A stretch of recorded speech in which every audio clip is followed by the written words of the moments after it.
दोस्तों GK GS का सबसे महत्वपूर्ण सब्जेक्ट है वो है भारतीय राज्य व्यवस्था और संविधान, जिसे इंग्लिश में इंडियन पॉलिटी एंड कॉन्स्टिट्यूशन भी कहते हैं। फ्रेंड्स, आज मैं आपके लिए भारतीय राज्य व्यवस्था और संविधान से रिलेटेड टॉप 1000 प्रश्न करवाऊंगा। ये क्विक रिवीजन रहेगा आपके लिए, एग्जाम से पहले जरूर देखकर जाइएगा। सबसे खास बात क्या है कि कंप्लीट चैप्टर वाइज यानी टॉपिक वाइज पूरा करवाने वाला हूँ। ये आप देख सकते हैं, कंप्लीट एनसीईआरटी का सार संग्रह है। ये प्रीवियस ईयर के पूरे क्वेश्चन इसमें इंक्लूड किया गया है। टीसीएस के लेटेस्ट पैटर्न पर भी आधारित है ये पूरा वीडियो। मैंने इस वीडियो में बहुत मेहनत किया है और पूरे यकीन के साथ कह सकता हूँ कि अगर आप ये पूरा पॉलिटी का वीडियो टॉप 1000 वीडियो देख लेंगे तो आपका एग्जाम में यहाँ से डायरेक्ट क्वेश्चन देखने को मिलेंगे। आपका कंप्लीट रिवीजन भी हो जाएगा फ्रेंड्स, और एग्जाम में आपको कॉन्फिडेंस भी मिलेगा। तो बिना किसी देरी के स्टार्ट कर लेते हैं फ्रेंड्स। और कंप्लीट टॉपिक रहेगा, एक भी टॉपिक नहीं छूटेगा। यहाँ तक कि नई संसद भवन से रिलेटेड भी मैंने यहाँ पर क्वेश्चन ऐड किए हुए हैं। तो आप देख सकते हैं पूरे 1000 प्रश्न। बस शर्त इतनी है कि बहुत ध्यानपूर्वक ईमानदारी से इस वीडियो को देखिएगा, कॉपी पेन भी लेके बैठ जाइएगा, जहाँ पर आपको डाउट हो उसको नोट करते चलिएगा फ्रेंड, ठीक है। चलिए फिर, अभी तक का यूट्यूब पर सबसे बेस्ट वीडियो रहने वाला है ये, और मैंने बहुत मेहनत की है। तो बस इतना उम्मीद करता हूँ आप सभी से कि प्लीज़ वीडियो लाइक कर दे सबसे पहले, और कमेंट सेक्शन में ज़रूर बताएं कि आपको ये मेरी मेहनत कैसी लग रही है। प्लीज़ फ्रेंड्स कमेंट करिएगा, मैं सभी कमेंट रीड करूँगा। आपका एक कमेंट हमें बहुत मोटिवेट करता है।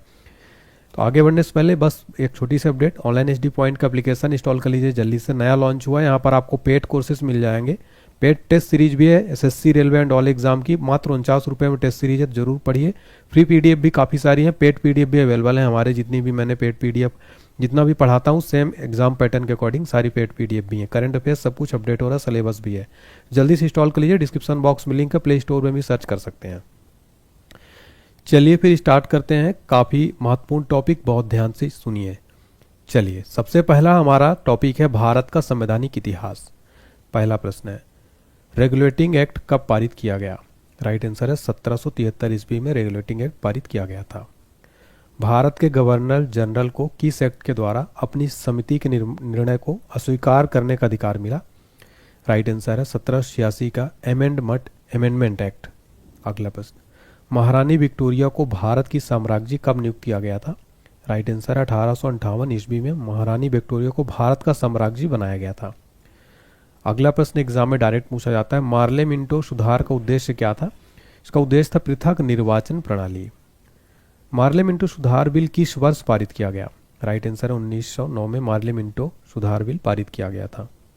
मुसलमानों के लिए अतिरिक्त निर्वाचक मंडल प्रारंभ में किसके द्वारा लाया गया था? सर, मार्ले मिंटो सुधार 1909 प्रारंभ में लाया गया था। फ्रेंड्स, आप यहाँ पर पूरे क्वेश्चन देख सकते हैं। कंप्लीट बेसिक से स्टार्ट करूंगा और पूरे 40 टॉपिक संविधान के आज आपको जो है खात्मा हो जाएगा। 1909 के इंडियन काउंसिल एक्ट में किस बात की व्यवस्था की गई? तो सांप्रदायिक प्रतिनिधित्व की व्यवस्था की गई थी। अगला प्रश्न, मॉन्टेग्यू चेम्सफोर्ड सुधार में प्रावधानों का सार क्या है? प्रांतों में दोहरा शासन। भारत का संविधान लागू होने तक स्वतंत्रता के पश्चात इसका शासन किसके अंतर्गत चलाया गया? आंसर है 1935 के भारत सरकार अधिनियम के अनुसार। भारत की आज़ादी के समय इंग्लैंड में किस पार्टी की सरकार थी? Sir, labour party. देखिए फ्रेंड, जब भारत आज़ाद हो रहा था उस समय इंग्लैंड में किस पार्टी की सरकार थी? लेबर पार्टी की। एग्जाम में डायरेक्ट प्रश्न बनता है।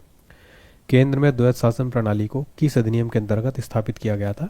आंसर है भारत सरकार अधिनियम 1935। तो केंद्र में द्वैध शासन प्रणाली को भारत सरकार अधिनियम 1935 के तहत स्थापित किया गया। किस अधिनियम की प्रमुख विशेषता प्रांतीय स्वायत्तता थी? 1935 अधिनियम की प्रमुख विशेषता प्रांतीय स्वायत्तता थी। भारत सचिव का पद किसके द्वारा निर्मित किया गया था? सर, भारत सरकार अधिनियम 1858 के द्वारा निर्मित किया गया। तो चलिए अगला टॉपिक देखते हैं, संविधान सभा। और आगे बढ़ने से पहले एक बस छोटी सी अपडेट देना चाहता हूं कि अगर आप हमारा इसी तरीके जैसा सब्जेक्ट वाइज में पूरा एनसीईआरटी सार संग्रह पढ़ा रहा हूं टीसीएस पैटर्न पर, अगर आप ऐसी कोर्स लेना चाहते हैं तो जीके जीएस का सारे सब्जेक्ट का, पॉलिटी हो गया, भूगोल हो गया, स्टैटिक जीके हो गया, आपका फिजिक्स केमिस्ट्री बायो पर्यावरण खेलकूद कंप्यूटर अर्थव्यवस्था, सारा सब्जेक्ट आपको वीडियो कोर्स मिल जाएगा, साथ में पीडीएफ भी मिल जाएगी इसमें। इसका प्राइस है 149 रुपये। इतने कम में बुक भी नहीं मिलती है। इसका प्राइस बहुत जल्द 999 हो जाएगा, उससे पहले इसको आप खरीद लीजिए। पेड कोर्स में जाइएगा एप्लीकेशन में, पेमेंट करने के बाद आपको माई कोर्स में शो होने लगेगा। 12 महीने का आपको जो है मिल जाएगा।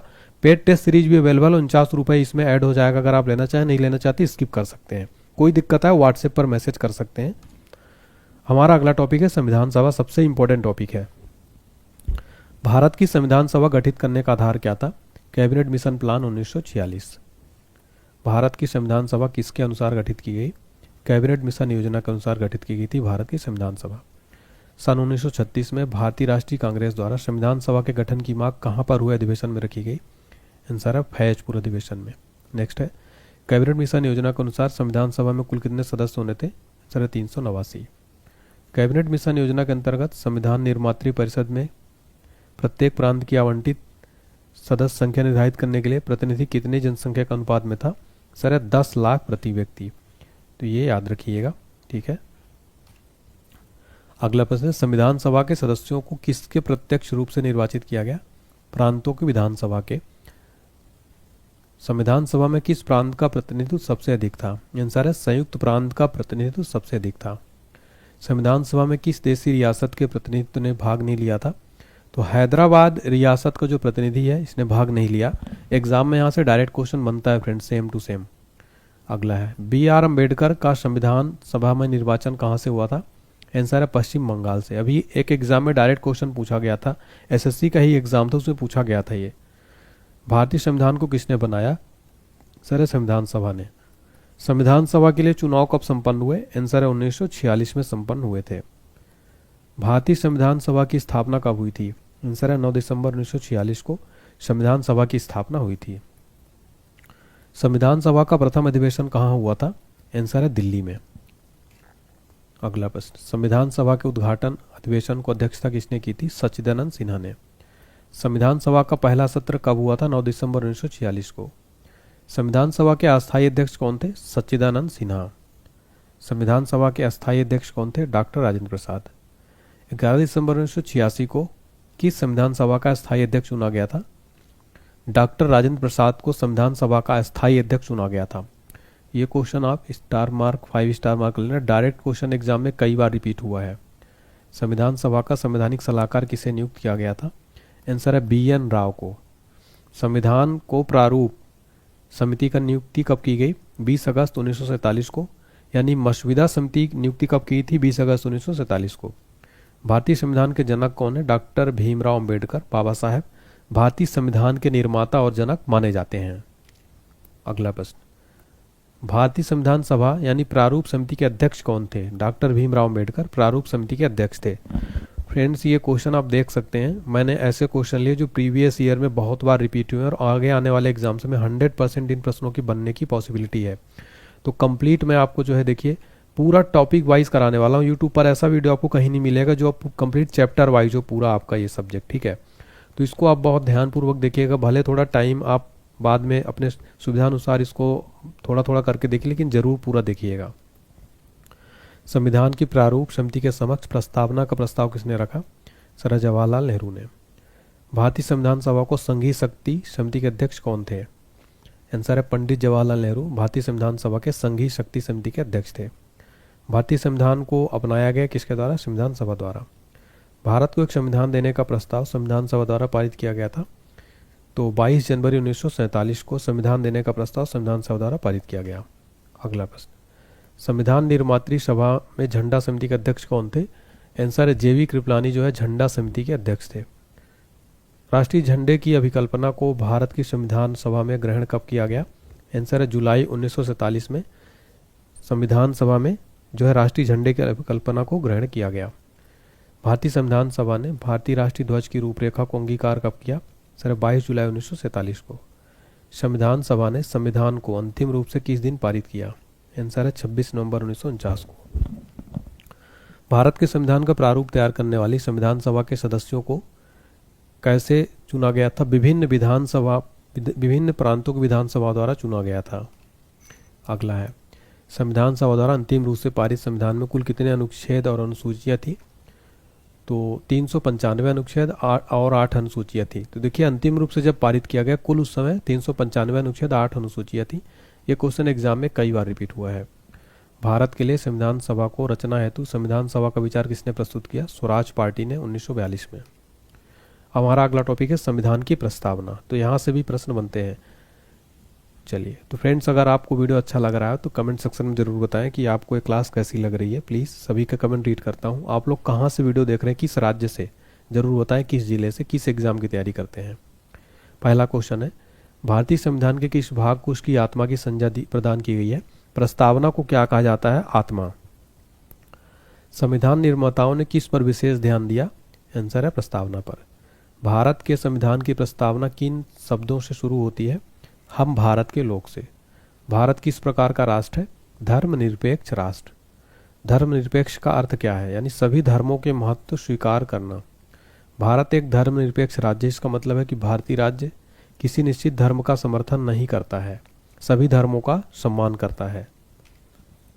अगला प्रश्न, गणतंत्र राष्ट्र होता है राज्य जहां अध्यक्ष वंशानुगत रूप में ना हो। अगला प्रश्न, भारतीय संविधान की प्रस्तावना में भारत को किस रूप में घोषित किया गया है?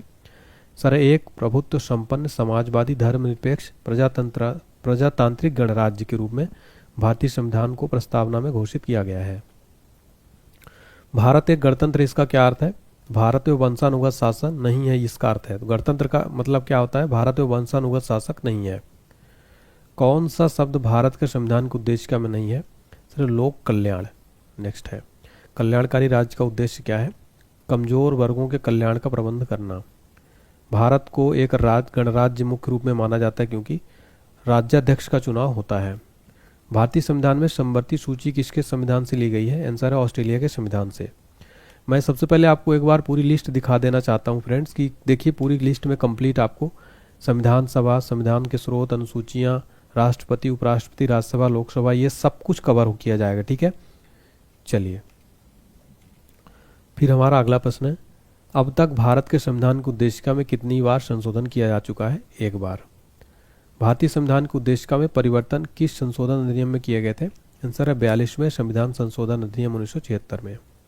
प्रस्तावना को है प्रावधान जो सभी वयस्क नागरिकों को मतदान का अधिकार प्रदान करता है, क्या कहलाता है? प्रजातंत्र।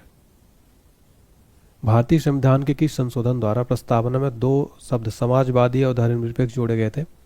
आंसर है 42 में। देखिए 42वें संविधान संशोधन द्वारा प्रस्तावना में समाजवादी और धर्मनिरपेक्ष जोड़े गए थे। अगला प्रश्न, किस वर्ष भारत एक प्रभुत्व संपन्न प्रजातांत्रिक गणराज्य बना? आंसर है 1950 में भारत एक प्रभुत्व संपन्न प्रजातांत्रिक गणराज्य बना। भारतीय संविधान के किस भाग में भारत में स्पष्ट रूप से घोषणा की गई है कि भारत एक धर्मनिरपेक्ष राज्य है? संविधान की प्रस्तावना में। भारतीय संविधान की प्रस्तावना के अनुसार भारत के शासन की सर्वोच्च सत्ता किसमें निहित है? आंसर है जनता में। अगला हमारा टॉपिक है संविधान की विशेषताएं। विश्व का सबसे बड़ा लिखित सर्वाधिक व्यापक संविधान किस देश का है? आंसर है भारत का। भारत के संविधान में भारत को क्या माना गया है? राज्यों का एक संघ। भारत एक धर्मनिरपेक्ष देश है, इसका क्या तात्पर्य है? उसका राज्य स्तर पर कोई धर्म नहीं है। भारत किस प्रकार का देश है? भारत एक संसदात्मक प्रजातंत्र है। भारतीय संविधान का स्वरूप किस प्रकार का है? संरचना में संघात्मक, भावना में एकात्मक। भारतीय संविधान पर सबसे अधिक प्रभाव किसका पड़ा है? सिर्फ भारत सरकार अधिनियम 1935 का प्रभाव सबसे अधिक पड़ा है। भारतीय संविधान में कितने आर्टिकल्स हैं? आंसर है 470 से अधिक आर्टिकल्स हैं। भारत में किस प्रकार की शासन व्यवस्था अपनाई गई है? संसदात्मक प्रणाली अपनाई गई है। भारतीय राजनीतिक व्यवस्था में इनमें से कौन सर्वोच्च है? आंसर है संविधान। भारतीय संविधान के बृहद होने के कारण क्या है? इसमें संघ तथा राज्य दोनों सरकारों का संविधान है। भारतीय संविधान का अभिभावक कौन है? आंसर है सर्वोच्च न्यायालय भारतीय संविधान का अभिभावक है। भारत में वयस्क मताधिकार की उम्र सीमा क्या है? आंसर है 18 वर्ष। भारतीय संघीय व्यवस्था की विशेषता क्या है? संविधान की सर्वोच्चता इसकी विशेषता है। भारत के संविधान में संघीय शब्द की जगह किन शब्दों को स्थान दिया गया है? आंसर है राज्यों का संघ। भारत का संविधान अपना प्राधिकार किससे प्राप्त करता है? आंसर है भारत की जनता से। भारत में वैध प्रभुसत्ता निहित है संविधान में। भारतीय संविधान की संरचना किस प्रकार की है? आंसर कुछ एकात्मक और कुछ कठोर। अगला प्रश्न, लिखित संविधान की अवधारणा ने सर्वप्रथम कहाँ जन्म लिया? आंसर है फ्रांस में। अध्यक्षात्मक शासन का उदय सर्वप्रथम किस देश में हुआ? आंसर है संयुक्त राज्य अमेरिका में सबसे पहले अध्यक्षात्मक शासन का उदय हुआ। अगला प्रश्न, भारतीय संघवाद को किसने सहकारी संघवाद कहा है? आंसर है जी ऑस्टिन ने। कौन सी विशेषता भारतीय संघ और अमेरिकी संघ दोनों में साझी है? आंसर है संविधान की व्याख्या के लिए संघीय उच्चतम न्यायालय। भारत में सर्वोच्च माना गया है? आंसर है संविधान को। भारतीय संविधान का किस प्रकार वर्णन करेंगे? तो यह विश्व का सबसे विस्तृत संविधानों में से एक। भारत का संविधान मान्यता प्रदान करता है? आंसर केवल धार्मिक अल्पसंख्यकों को। नेक्स्ट टॉपिक है फ्रेंड्स हमारा संविधान के स्रोत। फ्रेंड्स आप देख सकते हैं टोटल में आपको जो है 40 टॉपिक करवाऊंगा, ये देखिए आप, और एक ही वीडियो में पूरा कंप्लीट कराने वाला हूँ। ये देखिए 40 टॉपिक पूरे करवाऊंगा फ्रेंड्स। तो आप जो है फ्रेंड्स इस पूरे वीडियो को बहुत ध्यानपूर्वक देखिएगा, ठीक है। चलिए अगला देखते हैं। चलिए, भारतीय संविधान में मौलिक कर्तव्य का विचार कहाँ से लिया गया है? रूस के संविधान से मौलिक कर्तव्य लिया गया है। एग्जाम में डायरेक्ट बनता है। भारतीय संविधान में सम्मिलित नीति निर्देशक तत्वों की प्रेरणा हमें किस संविधान से प्राप्त हुई है? आयरलैंड से। भारतीय संविधान में मौलिक अधिकारों का उल्लेख करते हुए किस देश का अनुसरण किया गया है? अमेरिका। तो भारतीय संविधान में मौलिक अधिकारों का उल्लेख करते हुए किस देश का अनुसरण किया गया है? अमेरिका का। भारतीय संविधान में संसदीय व्यवस्था को किस देश के संविधान के समान रखा गया है? ब्रिटेन देश के संविधान के समान रखा गया है। भारत के संविधान निर्माताओं ने न्यायिक पुनरावलोकन के विचार को ग्रहण किया है। आंसर है अमेरिका से। कानून के समान संरक्षण वाक्य कहाँ से लिया गया? अमेरिका से। भारतीय संविधान में राज्य के नीति निर्देशक तत्वों की संकल्पना किस देश के संविधान पर आधारित है? आंसर है आयरलैंड के संविधान पर। तो नीति निर्देशक तत्वों को कहाँ से लिया गया है? आयरलैंड से लिया गया है। ये क्वेश्चन फ्रेंड्स एग्जाम के लिए मोस्ट इंपॉर्टेंट है। अगला प्रश्न, राज्यसभा में गठन में प्रतिभा, अनुभव एवं सेवा को प्रतिनिधित्व देने में भारतीय संविधान निर्माता किस देश से प्रभावित हुए? आयरिश गणतंत्र।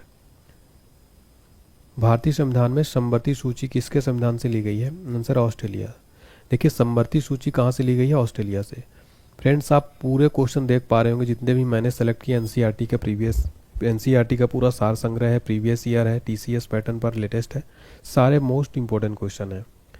अगला है, संविधान के संरक्षण के रूप में सर्वोच्च न्यायालय का अधिकार विश्व के किस संविधान से लिया गया है? सर अमेरिका के संविधान से। भारतीय संविधान में मूल कर्तव्यों को शामिल करने का विचार किस देश के संविधान से लिया गया है? पूर्व सोवियत संघ। तो मूल कर्तव्यों को शामिल करने का विचार पूर्व सोवियत संघ से लिया गया, यानी वर्तमान में इसको रूस कहते हैं, उस टाइम इसका नाम पूर्व सोवियत संघ था। तो मूल कर्तव्य कहाँ से लिए गए? पूर्व सोवियत संघ से, जबकि मौलिक अधिकार कहाँ से लिए गए हैं? अमेरिका से। भारतीय संविधान के निर्माण में सर्वाधिक गंभीर प्रभाव किसने छोड़ा है? भारत सरकार अधिनियम 1935। भारतीय संविधान में संघवाद किस देश से लिया गया है? कनाडा से। संघात्मक शासन व्यवस्था को सर्वप्रथम किस देश ने अपनाया था? आंसर है कनाडा ने। भारत की संसदीय प्रणाली किससे प्रभावित है? आंसर है इंग्लैंड से। भारत के संविधान की प्रस्तावना में प्रतिष्ठापित स्वतंत्रता, समानता, भाईचारे के आदेशों को प्रेरणा कहाँ से मिली थी? फ्रांस की क्रांति से। संसदीय शासन प्रणाली सर्वप्रथम किस देश में विकसित हुई? आंसर है ब्रिटेन में। हमारे संविधान में मूल अधिकार कहाँ के संविधान से प्रेरित है? संयुक्त राज्य अमेरिका से। तो मैंने बताया कि जो मौलिक अधिकार लिए गए हैं वो संयुक्त राज्य अमेरिका से लिए गए हैं। मूल कर्तव्य पूर्व सोवियत संघ रूस से। भारत के राष्ट्रपति की आपातकालीन शक्तियां किस देश की देन है? तो जर्मनी के वीमर संविधान से आपातकालीन शक्तियां यानी इमरजेंसी जो शक्तियां हैं कहाँ से लिया गया? जर्मनी के वीमर संविधान से। हमारे संविधान में मूल अधिकार किस संविधान से प्रेरित है? अमेरिका से। भारतीय संविधान में मौलिक अधिकारों की व्यवस्था किस देश के संविधान से ली गई है? अमेरिका से। संविधान निर्माताओं ने कौन सा लक्षण अमेरिका के संविधान से ग्रहण किया है? सर्वोच्च न्यायालय के न्यायाधीशों को पद से हटाने की विधि। ये कहाँ से लिया गया है? अमेरिका के संविधान से लिया गया है। अगला है हमारा संविधान के भाग। भारतीय संविधान में कुल कितने भाग हैं? 22।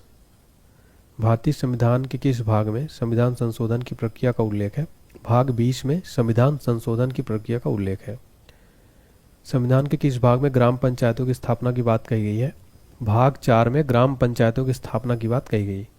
संविधान के किस भाग में अस्थायी, संक्रमणकालीन और विशेष उपबंधों के प्रावधान है? भाग 21 में। भारतीय संविधान के किस भाग में पंचायती राज से संबंधित प्रावधान है? भाग 9 में। भारतीय संविधान के किस भाग में नगरपालिकाओं से संबंधित प्रावधान है? भाग 9 का में नगरपालिकाओं से संबंधित प्रावधान है। संविधान के किस भाग में नीति निर्देशक तत्वों को उल्लेख किया गया है? चतुर्थ भाग में। नीति निर्देशक तत्व भाग 4 में है। अगला प्रश्न, संविधान के भाग 1 में किसका वर्णन है? संघ और उसका राज्य क्षेत्र। अगला प्रश्न है, संविधान के किस भाग में मूल अधिकार का उल्लेख मिलता है? भाग 3 में। भारत के संविधान का भाग 4 किसके बारे में बताता है? राज्य के नीति निर्देशक सिद्धांत के बारे में। संघीय कार्यपालिका की व्याख्या संविधान के किस भाग में की गई है? आंसर है भाग 5 में। संविधान के किस भाग में नागरिकता का उल्लेख है? भाग 2 में नागरिकता का उल्लेख है। फ्रेंड्स हमारा अगला जो टॉपिक है संविधान की अनुसूचियां हम देखेंगे। संविधान सभा की प्रारूप समिति द्वारा प्रस्तुत प्रारूप संविधान में कितनी अनुसूचियां थी? 8। तो संविधान सभा की प्रारूप समिति द्वारा प्रस्तुत प्रारूप संविधान में कितनी अनुसूची थी? 8। संविधान सभा द्वारा अंतिम रूप से पारित संविधान में कुल कितनी अनुसूचियां थी? 8। मूल संविधान में कितनी अनुसूचियां थी? 8। किस संविधान संशोधन अधिनियम द्वारा भारतीय संविधान में 9वीं अनुसूची जोड़ी गई? आंसर है पहला संविधान संशोधन द्वारा भारतीय संविधान में 9वीं अनुसूची जोड़ी गई थी। भारत संघ में शामिल राज्यों और संघ शासित क्षेत्रों का उल्लेख भारतीय संविधान की किस अनुसूची में है? प्रथम अनुसूची में। अगला प्रश्न, संविधान की द्वितीय अनुसूची का संबंध किससे है? महत्वपूर्ण पदाधिकारियों के वेतन से। संविधान की किस अनुसूची में प्रत्येक राज्यों तथा संघ राज्य क्षेत्रों के लिए राज्यसभा में स्थानों के आवंटन की सूची है? चतुर्थ अनुसूची में। भारतीय संविधान में 22 भाषाओं को राजभाषा का दर्जा प्रदान किया गया है। इन राजभाषाओं का उल्लेख किस अनुसूची में है? 8वीं अनुसूची में। भारतीय संविधान की 8वीं अनुसूची का संबंध किससे है? भाषाओं के साथ। दल बदल के आधार पर निर्वाचित सदस्यों की अयोग्यता संबंधी विवरण भारतीय संविधान की किस अनुसूची में दिया गया था? 10वीं अनुसूची में। भारतीय संविधान में कितनी अनुसूचियां हैं? 12 अनुसूचियां हैं। संविधान की 6ठी अनुसूची इनमें से किस राज्य में लागू नहीं होती? त्रिपुरा में। संविधान की 12वीं अनुसूची में क्या है? नगरपालिकाओं का अधिकार संबंधी प्रावधान है। भारतीय संविधान की अनुसूचियों में कौन सी एक राज्य के नामों की सूची तथा उसके राज्य क्षेत्रों का ब्यौरा देती है? पहली अनुसूची में क्या है? राज्य के नामों की सूची और उनके राज्य क्षेत्रों का ब्यौरा देती है। भारतीय संविधान में 9वीं अनुसूची परिवर्धित हुई प्रथम संशोधन द्वारा। यदि भारत संघ को एक नए राज्य का सृजन करना हो तो संविधान अनुसूचियों में किस एक को अवश्य संशोधन किया जाना चाहिए? पहली अनुसूची को जो है संशोधन किया जाना चाहिए।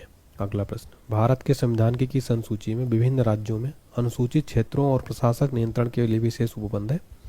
पांचवी अनुसूची में जो है इसमें अनुसूचित क्षेत्रों के प्रशासन और नियंत्रण का विशेष उपबंध है। कौन नई जोड़ी गई अनुसूची नहीं है? 8वीं अनुसूची। संविधान की अनुसूचियों में कौन सी दल बदल विरोधी कानून से संबंधित है? 10वां जो अनुसूची है दल बदल विरोधी कानून से संबंधित है। और फ्रेंड्स ये जो क्वेश्चन है नए एग्जाम में बहुत बार रिपीट हुआ है, दल बदल से संबंधित अनुसूची 10वीं है। अगला हमारा वेरी इंपॉर्टेंट टॉपिक है संविधान के अनुच्छेद। संविधान द्वारा अंतिम रूप से पारित संविधान में कुल कितने अनुच्छेद तथा अनुसूचियां थे? 395 अनुच्छेद, 8 अनुसूचियां। वर्तमान समय में भारतीय संविधान में गणना की दृष्टि से कुल कितने अनुच्छेद और अनुसूचियां? 470 अनुच्छेद और 12 अनुसूचियां। संविधान के अनुच्छेद 1 में भारत को क्या कहा गया है? राज्यों का संघ। भारतीय संविधान का कौन सा अनुच्छेद राष्ट्रपति के पद के लिए पुनः निर्वाचन की योग्यता निर्धारित करता है? अनुच्छेद 57 जो है पुनः निर्वाचन की योग्यता निर्धारित करता है। भारतीय संविधान की किस अनुच्छेद में प्रेस की स्वतंत्रता दी गई है? अनुच्छेद 19(1) में प्रेस की स्वतंत्रता दी गई है। मौलिक अधिकार के अंतर्गत कौन सा अनुच्छेद बच्चों को शोषण से संबंधित है? अनुच्छेद 24। अनुच्छेद 24 क्या है? ये बच्चों के शोषण से संबंधित है। भारतीय संविधान के किस अनुच्छेद में मौलिक कर्तव्यों की चर्चा की गई है? अनुच्छेद 51 है। देखिए मौलिक कर्तव्यों की चर्चा की गई है आर्टिकल 51A में। नेक्स्ट है, भारतीय संविधान के अंतर्गत कल्याणकारी राज्य की अवधारणा किस अनुच्छेद में वर्णित है? आंसर है अनुच्छेद 39। अनुच्छेद 39 में क्या है फ्रेंड्स? कल्याणकारी राज्य की अवधारणा। भारत के संविधान के किस अनुच्छेद के अंतर्गत भारत के राष्ट्रपति पर महाभियोग चलाया जा सकता है? अनुच्छेद 61 के अंतर्गत। संविधान के किस अनुच्छेद में उपराष्ट्रपति पद का प्रावधान किया गया है? अनुच्छेद 63 में। कौन सा अनुच्छेद संसद के 2 अधिवेशनों के बीच 6 माह के अंतराल की अनिवार्यता का उल्लेख करता है? सर अनुच्छेद 85। अनुच्छेद 85 क्या है? संसद के 2 अधिवेशनों के बीच 6 माह के अंतराल की अनिवार्यता।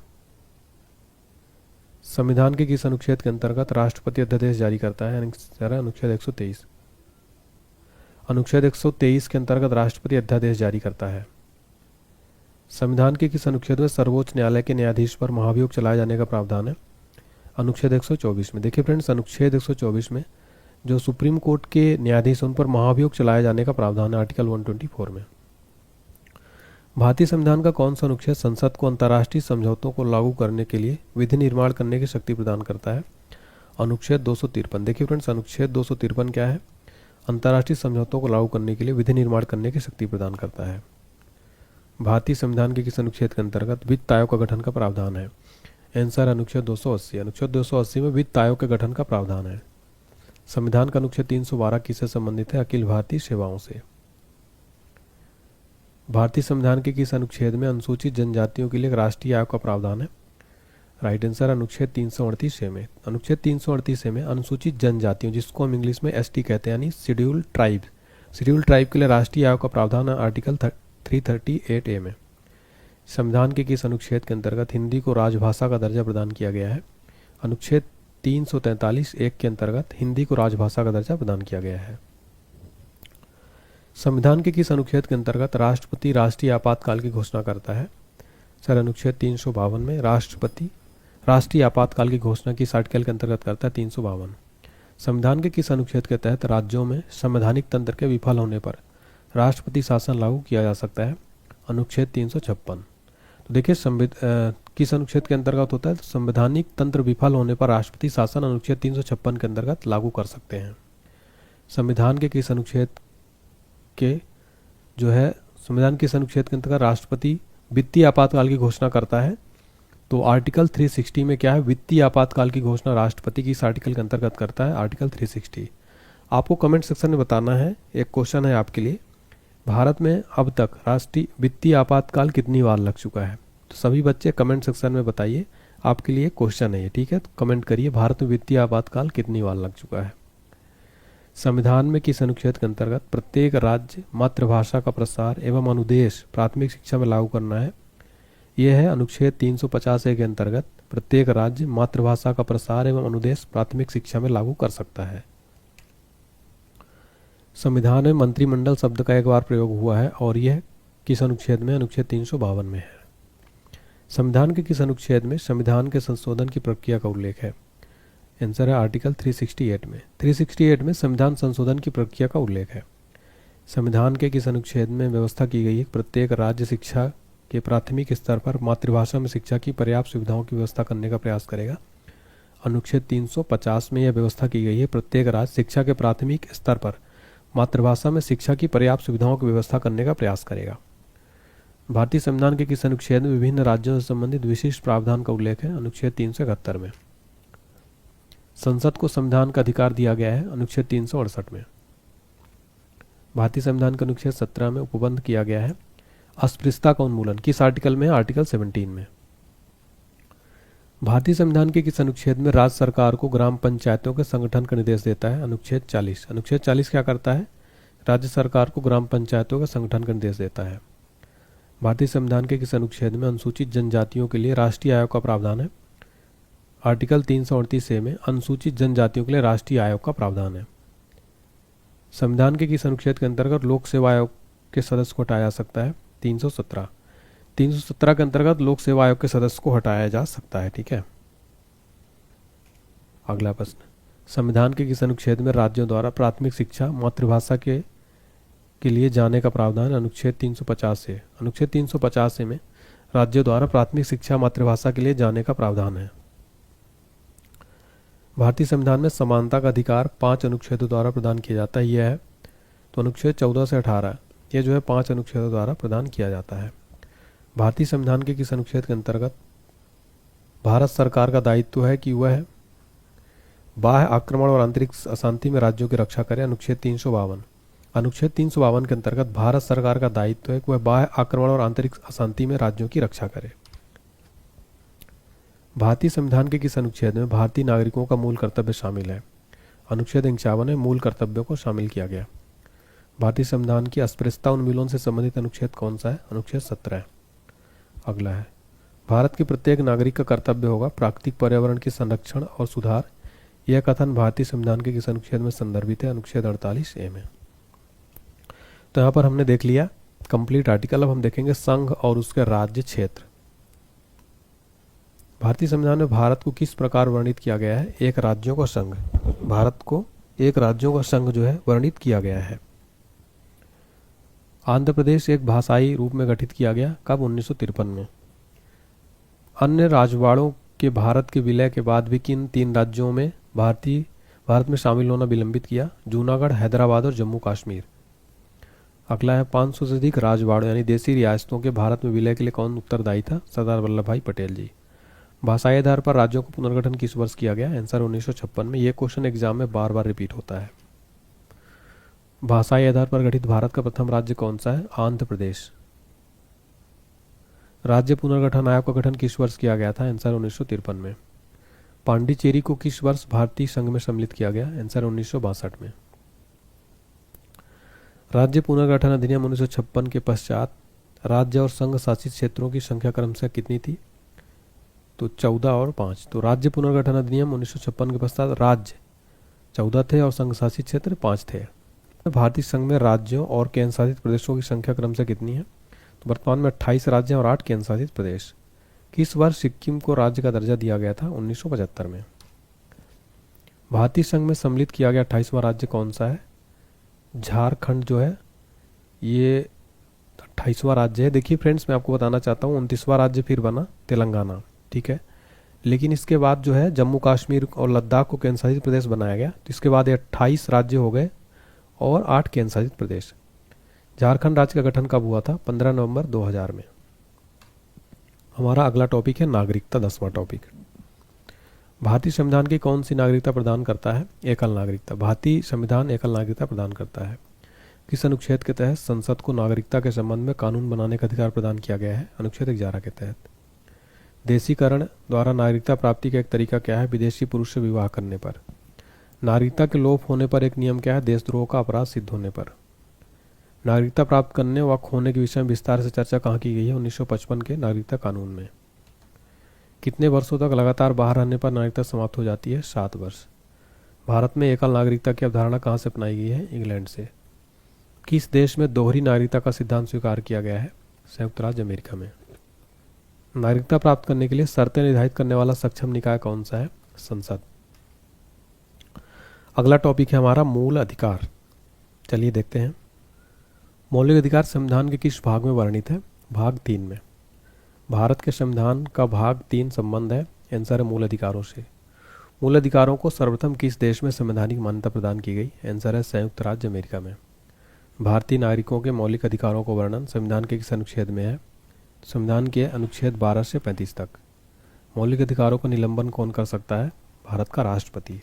अगला प्रश्न है भारतीय संविधान द्वारा भारतीय नागरिकों को कुल कितने मौलिक अधिकार प्रदान किए गए हैं? टोटल 6। देखिए पहले 7 मौलिक अधिकार थे फ्रेंड्स, लेकिन 44वें संविधान संशोधन द्वारा संपत्ति के अधिकार को विधिक अधिकार बना दिया गया। मौलिक अधिकारों के बारे में सुनवाई करने का अधिकार किसको प्रदान किया जाता है? सर्वोच्च न्यायालय को। भारतीय नागरिकों को प्रदान किए गए मूल अधिकारों को क्या निलंबित किया जा सकता है? तो इसमें देखिए मूल अधिकारों को निलंबित किया जा सकता है जब भी आपातकाल लगे, ठीक है। लेकिन कुछ उसमें से ऐसे अधिकार है फ्रेंड जिनको आपातकाल के दौरान भी निलंबित नहीं किया जा सकता है। मौलिक अधिकारों की संरक्षक कौन है? न्यायपालिका। मूल अधिकारों पर आवश्यक प्रतिबंध लगाने का अधिकार किसको है? संसद को। मौलिक अधिकारों का प्रमुख उद्देश्य क्या है? व्यक्तिगत स्वतंत्रता को सुनिश्चित करना। समानता का अधिकार भारतीय संविधान के किन 5 अनुच्छेदों में दिया गया है? अनुच्छेद 14 से 18 में। भारतीय संविधान के अनुच्छेदों में कौन सा विधायन सत्ता पर पूर्ण नियंत्रण लगता है? तो अनुच्छेद 14 जो है ये सत्ता पर पूर्ण नियंत्रण लगाता है। भारतीय संविधान की अस्पृश्यता उन्मूलन से संबंधित अनुच्छेद कौन सा है? अनुच्छेद 17। भारत के संविधान का कौन सा अनुच्छेद प्रेस की स्वतंत्रता से संबंधित है? अनुच्छेद 19। भारतीय संविधान का कौन सा अनुच्छेद व्यक्ति के विदेश यात्रा के अधिकार को संरक्षण प्रदान करता है? अनुच्छेद 21। मौलिक अधिकारों के अंतर्गत कौन सा अनुच्छेद बच्चों के शोषण से संबंधित है? आंसर अनुच्छेद 24 जो है बच्चों के शोषण से संबंधित है, ठीक है। अगला प्रश्न है कारखानों अथवा खानों में कोई व्यक्ति नियुक्त नहीं किया जा सकता जब तक उसकी आयु कम से कम कितनी ना हो? 14 वर्ष। संविधान के किस अनुच्छेद द्वारा सिखों द्वारा कृपाण धारण करना धार्मिक स्वतंत्रता का अंग माना गया है? अनुच्छेद 25 के अंतर्गत सिखों द्वारा कृपाण धारण करना धार्मिक स्वतंत्रता का अंग माना गया है। भारतीय संविधान के अनुच्छेद 25 का संबंध किससे है? धर्म की स्वतंत्रता से। मौलिक अधिकारों को लागू करने के लिए किसी न्यायालय द्वारा क्या जारी किया जा सकता है? समादेश यानी रिट। व्यक्तिगत स्वतंत्रता के लिए कौन सी रिट याचिका दायर की जा सकती है? Habeas corpus. भारतीय संविधान का कौन सा अनुच्छेद अल्पसंख्यकों को अपनी मनपसंद शिक्षण संस्थाओं के स्थापित तथा संचालित करने के अधिकारों को संरक्षण प्रदान करता है? अनुच्छेद 30। ये जो है अनुच्छेद अल्पसंख्यकों को अपनी मनपसंद शिक्षण संस्थाओं के स्थापित संचालित करने का संरक्षण प्रदान करता है। कौन व्यक्तिगत स्वतंत्रता से संबंधित है? आंसर है बंदी प्रत्यक्षीकरण यानी हेबियस कॉर्पस। धार्मिक स्वतंत्रता का अधिकार किस अनुच्छेद के द्वारा दिया गया है? अनुच्छेद 25 के अंतर्गत। भारतीय संविधान के किस अनुच्छेद में संवैधानिक उपचारों का अधिकार दिया गया है? आंसर अनुच्छेद 32। अनुच्छेद 32 में संवैधानिक उपचारों का अधिकार दिया गया है। अगला है, मौलिक अधिकारों में से किसे डॉक्टर भीमराव अंबेडकर जी ने संविधान का हृदय और आत्मा की संज्ञा दी है? संवैधानिक उपचारों के अधिकार को भीमराव अंबेडकर जी ने संविधान के हृदय और आत्मा की संज्ञा दी है। किस स्थिति में बंदी प्रत्यक्षीकरण यानी हेबियस कॉर्पस रिट को जारी किया जा सकता है? दोषपूर्ण पुलिस नजरबंदी में। किस याचिका का शाब्दिक अर्थ होता है हम आदेश देते हैं? सर परमादेश। ठीक है, मैंडेमस। नेक्स्ट, कौन सा समादेश किसी अवैध व्यक्ति से सरकारी पद को बचाने के लिए जारी किया जाता है? अधिकार परीक्षा। संपत्ति का अधिकार एक क्या है? कानूनी अधिकार हो गया है। भारत के संविधान के अनुसार जो संवैधानिक अधिकार है किंतु मूलभूत अधिकार नहीं है, वो है संपत्ति का अधिकार। कौन मूल अधिकार नहीं है? संपत्ति का अधिकार। किस वाद ने संसद को मौलिक अधिकारों में संशोधन का अधिकार दिया है? केशवानंद भारतीवाद। 6 वर्ष की आयु से 14 वर्ष की आयु के बीच सभी बच्चों शिशुओं को शिक्षा का अधिकार है, मूल अधिकार है। भारतीय संविधान का कौन सा अनुच्छेद अस्पृश्यता का उन्मूलन करता है, किसी भी रूप में इसके व्यवहार का निषेध करता है? अनुच्छेद 17। मौलिक अधिकारों को लागू करने के लिए रिट कहाँ जारी की जाती है? उच्चतम न्यायालय द्वारा। अगला है, संविधान के अनुच्छेद 17 और 18 में किसकी व्यवस्था है? सामाजिक समता की। भारत में उच्चतम न्यायालय ने किस मामले में माना था कि मौलिक अधिकारों में संशोधन नहीं किया जा सकता? गोलकनाथ का मामला। मौलिक अधिकारों में संशोधन करने में कौन सक्षम है? संसद। भारतीय नागरिकों के मौलिक अधिकारों के युक्तियुक्त प्रतिबंधों को आरोपित करने की शक्ति किसके पास है? आंसर है संसद के पास। किसी कैदी को न्यायालय के समक्ष प्रस्तुत करवाने के लिए किस रिट की आवश्यकता होती है? आंसर है बंदी प्रत्यक्षीकरण रिट की। हमारा अगला टॉपिक है राज्य के नीति निर्देशक तत्व। चलिए देखते हैं। भारतीय संविधान में राज्य के नीति निर्देशक तत्व ग्रहण किए गए हैं आयरलैंड से। अगला प्रश्न है, भारतीय संविधान के किस अनुच्छेद में राज्य के नीति निर्देशक तत्वों का उल्लेख है? अनुच्छेद 36 से 51 तक राज्य के नीति निर्देशक तत्वों का उल्लेख है। भारतीय संविधान का कौन सा अंग समाजवादी व्यवस्था स्थापित करने की प्रेरणा देता है? नीति निर्देशक तत्व। भारतीय संविधान में राज्य के नीति निर्देशक सिद्धांतों को शामिल करने के पीछे मुख्य उद्देश्य क्या है?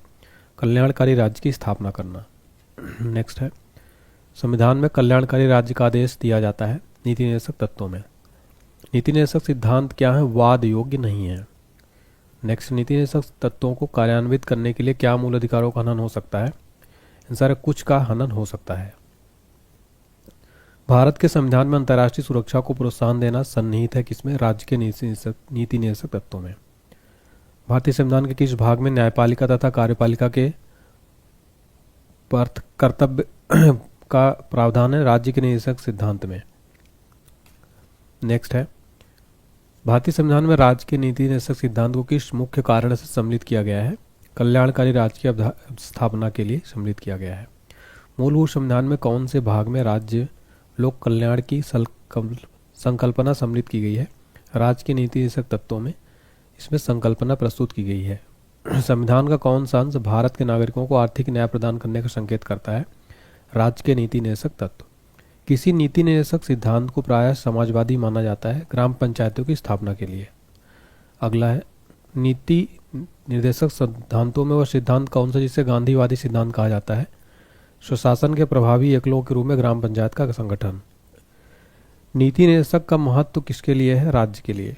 राज्य के नीति निर्देशक सिद्धांतों के अनुसार किस आयु तक के बच्चों को निःशुल्क एवं अनिवार्य शिक्षा की आशा की जाती है? 14 वर्ष तक। अगला टॉपिक है मूल कर्तव्य।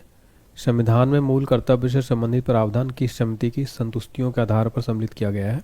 स्वर्ण सिंह समिति के आधार पर मूल कर्तव्यों को सम्मिलित किया गया था। फ्रेंड्स, ये क्वेश्चन ना एग्जाम में कई बार रिपीट हुआ है। मूल कर्तव्य में प्रश्न एग्जाम में डायरेक्ट बनते हैं। किस वर्ष संविधान में मूल कर्तव्यों को अंततः स्थापित किया गया? 1976 में। मौलिक कर्तव्यों को निर्धारित किया गया था 42वें संविधान संशोधन द्वारा शामिल किया गया था मौलिक कर्तव्यों को। 42वें संविधान संशोधन के 10 आचार आदर्शों को किस नाम से जाना जाता है? मौलिक कर्तव्य। अगला प्रश्न, 1976 में 42वें संशोधन द्वारा संविधान में नागरिकों के लिए कितने मौलिक कर्तव्य निश्चित किए गए हैं? 10।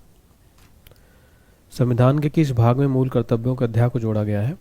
भाग 4 का को। तो भाग 4 का में मूल कर्तव्यों को जोड़ा गया है।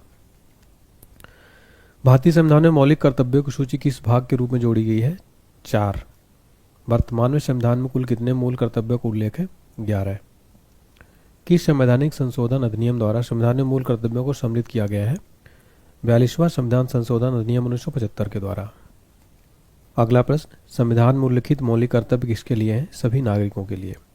मौलिक कर्तव्यों की अवहेलना करने वालों को दंड देने की व्यवस्था नहीं है। अगला है, भारत के प्रत्येक नागरिक का कर्तव्य होगा प्राकृतिक पर्यावरण का संरक्षण और सुधार। तो उपयुक्त कथन संविधान के इस अनुच्छेद में संदर्भित है, अनुच्छेद 21 में संदर्भित है।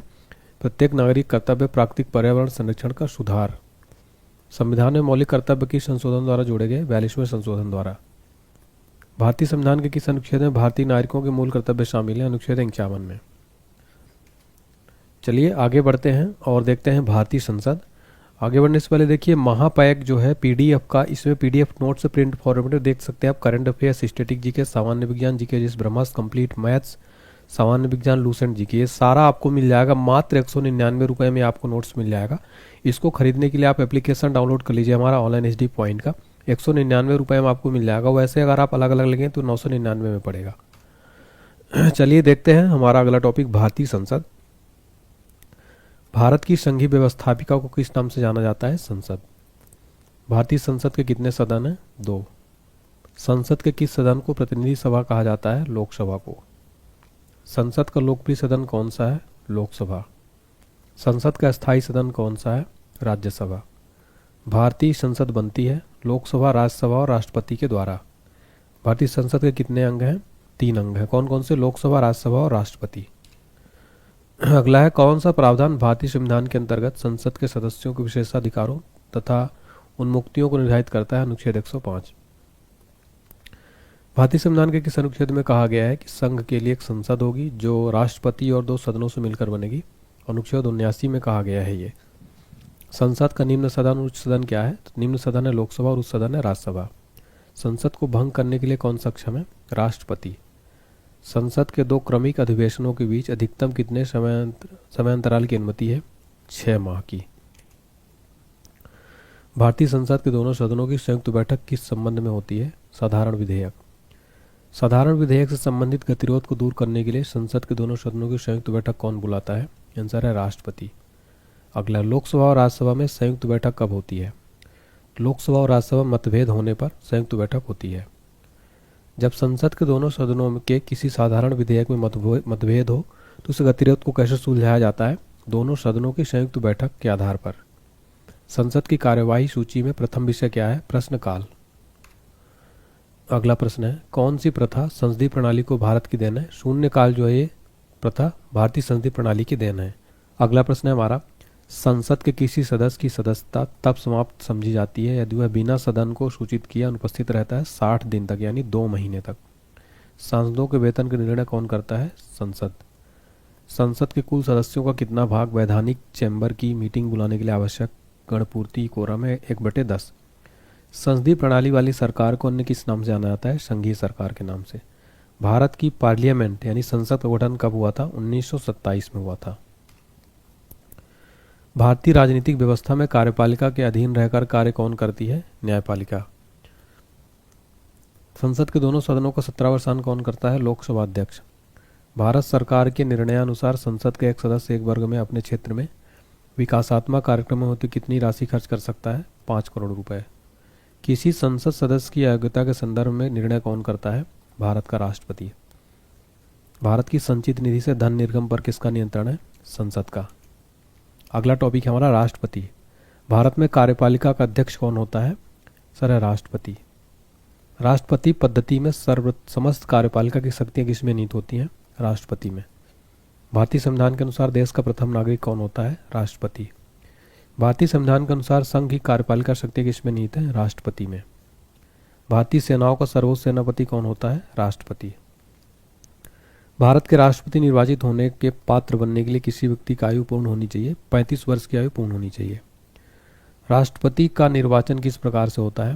आंसर अप्रत्यक्ष रूप से। राष्ट्रपति पद के निर्वाचन हेतु कौन सी पद्धति अपनाई जाती है? समानुपातिक प्रतिनिधित्व और एकल संक्रमणी मत पद्धति जो है अपनाई जाती है। राष्ट्रपति पद के चुनाव संबंधी विवाद को किसे निर्देशित किया जाता है? उच्चतम न्यायालय ने सुप्रीम कोर्ट को। राष्ट्रपति के चुनाव के लिए प्रस्तावक और अनुमोदकों की कम से कम कितनी संख्या होनी चाहिए? 50-50। राष्ट्रपति पद का चुनाव संचालित किया जाता है निर्वाचन आयोग द्वारा संचालित किया जाता है। भारत में किसके चुनाव में आनुपातिक प्रतिनिधित्व चुनाव प्रणाली अपनाई जाती है? राष्ट्रपति के चुनाव में। राष्ट्रपति चुनाव संबंधी मामले किसके पास भेजे जाते हैं? उच्चतम न्यायालय के पास। भारत के राष्ट्रपति का चुनाव कितने वर्षों के लिए होता है? 5 वर्षों के लिए। राष्ट्रपति के निर्वाचन के लिए गठित निर्वाचक मंडल में सम्मिलित होते हैं स्थानीय संसद तथा राज्य विधानसभाओं के सभी निर्वाचित सदस्य। राष्ट्रपति पर महाभियोग का आरोप संसद के किस सदन द्वारा लगाया जाता है? संसद के किसी भी सदन द्वारा लगाया जा सकता है। अगला प्रश्न है, राष्ट्रपति को हटाया जा सकता है महाभियोग के द्वारा। कार्यकाल पूर्ण होने से पहले भारत के राष्ट्रपति को उसके पद से कौन हटा सकता है? संसद द्वारा महाभियोग लगाकर। राष्ट्रपति को कौन पद और गोपनीयता की शपथ दिलाता है? भारत का मुख्य न्यायाधीश। राष्ट्रपति अपना त्यागपत्र किसे सौंपता है? उपराष्ट्रपति को। राष्ट्रपति का रिक्त स्थान भर लिया जाना चाहिए 6 माह में। भारतीय राष्ट्रपति के सर्वसम्मति से चुने जाने का अभी तक एकमात्र उदाहरण कौन है? नीलम संजीव रेड्डी। स्वतंत्र भारत के प्रथम राष्ट्रपति किस राज्य से थे? बिहार से। कौन लगातार 2 बार राष्ट्रपति रहे थे? डॉक्टर राजेंद्र प्रसाद। वे भारत के पहले राष्ट्रपति भी थे। भारतीय संविधान का कौन सा अनुच्छेद राष्ट्रपति के पद के लिए पुनः निर्वाचन की योग्यता निर्धारित करता है? अनुच्छेद 57। सर्वप्रथम भारत के किस राष्ट्रपति की मृत्यु कार्यकाल पूरा करने के पूर्व हो गई थी? डॉक्टर जाकिर हुसैन की। वित्त बिल के लिए किसकी पूर्व स्वीकृति आवश्यक है? भारत के राष्ट्रपति की। लोकसभा और राज्यसभा में राष्ट्रपति द्वारा मनोनीत सदस्यों की संख्या कितनी है? 14। यानी कि लोकसभा में 2 मनोनीत करता है, राज्यसभा में 12। देखिए फ्रेंड्स, बताना चाहता हूँ लोकसभा में अब जो है मनोनीत जो आंग्ल भारतीय मनोनीत किए जाते थे उनको समाप्त कर दिया जा चुका है अब। अगला प्रश्न, किसी भी अभियुक्त को फांसी की सजा को बदलने या कम करने का अधिकार किसे दिया गया है? आंसर है भारत के राष्ट्रपति को। किसी विधि के प्रश्न पर सर्वोच्च न्यायालय से परामर्श लेने का अधिकार किसको है? राष्ट्रपति को। सार्वजनिक महत्व के किसी विषय पर राष्ट्रपति संविधान के किस अनुच्छेद के तहत सर्वोच्च न्यायालय से कानूनी परामर्श ले सकता है? अनुच्छेद 143 के तहत राष्ट्रपति सार्वजनिक महत्व के विषय पर सुप्रीम कोर्ट से परामर्श ले सकता है। राष्ट्रपति द्वारा जारी अध्यादेश अधिवेशन आरंभ होने के कितने दिनों तक अधिक से अधिक एक बार में प्रभावी रह सकता है? 6 सप्ताह। राष्ट्रपति के चुनाव में विवाद होने पर किसकी सलाह ली जाती है? सर्वोच्च न्यायालय की। राष्ट्रपति को प्रतिमाह कितना वेतन प्राप्त होता है? 5 लाख रुपए। नामांकन के समय राष्ट्रपति के उम्मीदवार को जमानत के तौर पर कितना रुपए जमा करना पड़ता है? 15,000। श्रीमती द्रौपदी मुर्मू का भारतीय गणतंत्र के राष्ट्रपति के रूप में क्रम क्या है? 15वां। भारत के राष्ट्रपति ने जिस एकमात्र मामले में वीटो यानी पॉकेट वीटो शक्ति का प्रयोग किया हुआ था, भारतीय डाकघर संशोधन अधिनियम।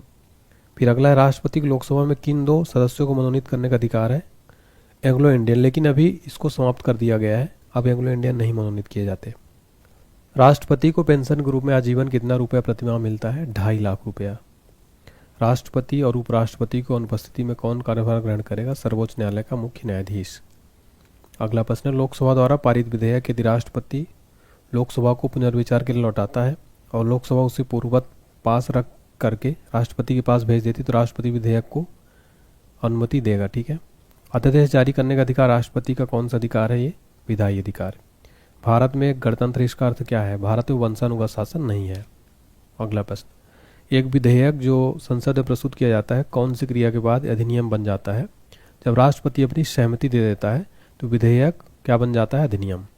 अगला प्रश्न, भारत के राष्ट्रपतियों में कौन कुछ समय के लिए गुटनिरपेक्ष आंदोलन के महासचिव भी थे? ज्ञानी जैल सिंह। लाभ के पद का निर्णय कौन करेगा? संघीय संसद। किसी भौगोलिक क्षेत्र को अनुसूचित क्षेत्र घोषित करने का संवैधानिक अधिकार किसको है? राष्ट्रपति को। युद्ध की घोषणा या शांति का फैसला करने का कानूनी रूप से समक्ष कौन है? राष्ट्रपति। अगला टॉपिक है उपराष्ट्रपति, भारत का वाइस प्रेसिडेंट। जब उपराष्ट्रपति राष्ट्रपति के कार्यों को संभालता है तो उस दौरान राज्यसभा के सभापति पद पर कौन कार्य करता है? उपसभापति। राष्ट्रपति की मृत्यु जब उपराष्ट्रपति देखिए राष्ट्रपति की मृत्यु पर जब उपराष्ट्रपति राष्ट्रपति का पद ग्रहण करता है तो अधिकतम 6 माह तक पद पर आसीन रह सकता है। कौन सबसे कम समय के लिए उपराष्ट्रपति पद पर आसीन रहा? बीवी गिरी। उपराष्ट्रपति को प्राप्त होने वाले वेतन भत्ते आदि राज्यसभा जो है दिए जाते हैं। ठीक है, राज्यसभा के सदस्य के रूप में दिए जाते हैं। अगला प्रश्न, भारत को उपराष्ट्रपति किसका पदेन सभापति होता है? राज्यसभा का। भारत के उपराष्ट्रपति के पद पर लगातार 2 बार कौन रहा था? Doctor S Radhakrishnan, doctor Sarvepalli Radhakrishnan. उपराष्ट्रपति का निर्वाचन किसके द्वारा होता है? संसद के द्वारा। अपनी पदावधि समाप्त होने से पूर्व उपराष्ट्रपति को उसके पद से हटाने का अधिकार किसे है? संसद को। उपराष्ट्रपति अपने मत का प्रयोग कब करता है? मतों के बराबर रहने की स्थिति में। कौन राष्ट्रपति के चुनाव में मतदान नहीं करते हैं परंतु उपराष्ट्रपति चुनाव में मतदान करते हैं? संसद के मनोनीत सदस्य। भारत के प्रथम उपराष्ट्रपति कौन थे? डॉक्टर सर्वपल्ली राधाकृष्णन। राज्यसभा की बैठकों का सभापतित्व कौन करता है? भारत का उपराष्ट्रपति। उपराष्ट्रपति के निर्वाचन में निर्वाचक मंडल के सदस्य कौन कौन होते हैं? संसद के सभी सदस्य। जब उपराष्ट्रपति राष्ट्रपति का कार्यभार संभालता है तो उसे राष्ट्रपति के सभी विशेषाधिकार और भत्ते प्राप्त होते हैं। उपराष्ट्रपति पद के चुनाव संबंधी विवाद को किसे निर्देशित किया जाता है? सर्वोच्च न्यायालय को। अगला प्रश्न, उपराष्ट्रपति का निर्वाचन कैसे होता है? अप्रत्यक्ष रूप से। भारत के उपराष्ट्रपति का निर्वाचन होता है संसद के दोनों सदनों द्वारा। उपराष्ट्रपति को उसके कार्यकाल की समाप्ति के पूर्व पद से हटाने का अधिकार किसको है? संसद को। भारत के उपराष्ट्रपति को पदच्युत करने का प्रस्ताव प्रस्तावित किया जा सकता है केवल राज्यसभा में। भारत के उपराष्ट्रपति को कौन निकाल सकता है? लोकसभा की सम्मति से राज्यसभा। उपराष्ट्रपति के कार्यकाल की अवधि कितने वर्ष की होती है? आंसर है 5 वर्ष की। उपराष्ट्रपति को पद की गोपनीयता की शपथ कौन दिलाता है? भारत का राष्ट्रपति। नेक्स्ट टॉपिक है राज्यसभा। कौन संसद का स्थायी और उच्च सदन है? राज्यसभा संसद का स्थायी और उच्च सदन है। राज्यसभा को स्थायी सदन कहते हैं क्योंकि इसे विघटित नहीं किया जा सकता। वर्तमान में राज्यसभा के सदस्यों की अधिकतम संख्या कितनी हो सकती है? 250। राष्ट्रपति द्वारा राज्यसभा में कितने व्यक्ति मनोनीत किए जा सकते हैं? 12। जिन संघ शासित क्षेत्रों में विधानसभाएं नहीं होती उनके प्रतिनिधि किस प्रकार चुने जाते हैं? विशेष निर्वाचक मंडल द्वारा। राज्यसभा में सदस्यों का निर्वाचन होता है अनुपातिक प्रतिनिधि के अनुसार एकल संक्रमणी मत पद्धति द्वारा। अगला प्रश्न, राज्यसभा के लिए प्रत्येक राज्य के प्रतिनिधियों का निर्वाचन कौन करता है? विधानसभा के निर्वाचित सदस्य। राज्यसभा में राज्यों का प्रतिनिधित्व किस बात पर निर्भर करता है? राज्य की जनसंख्या पर। राज्यसभा में किस राज्य के प्रतिनिधियों की संख्या सर्वाधिक है? यूपी में सर्वाधिक राज्यसभा की सदस्य संख्या है।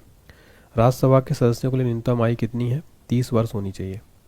राज्यसभा के सदस्यों का कार्यकाल कितने वर्ष का होता है? 6 वर्ष का।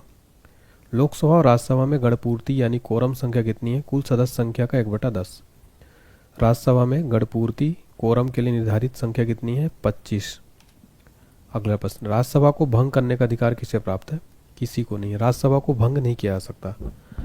राज्यसभा का सभापति कौन होता है? आंसर है उपराष्ट्रपति।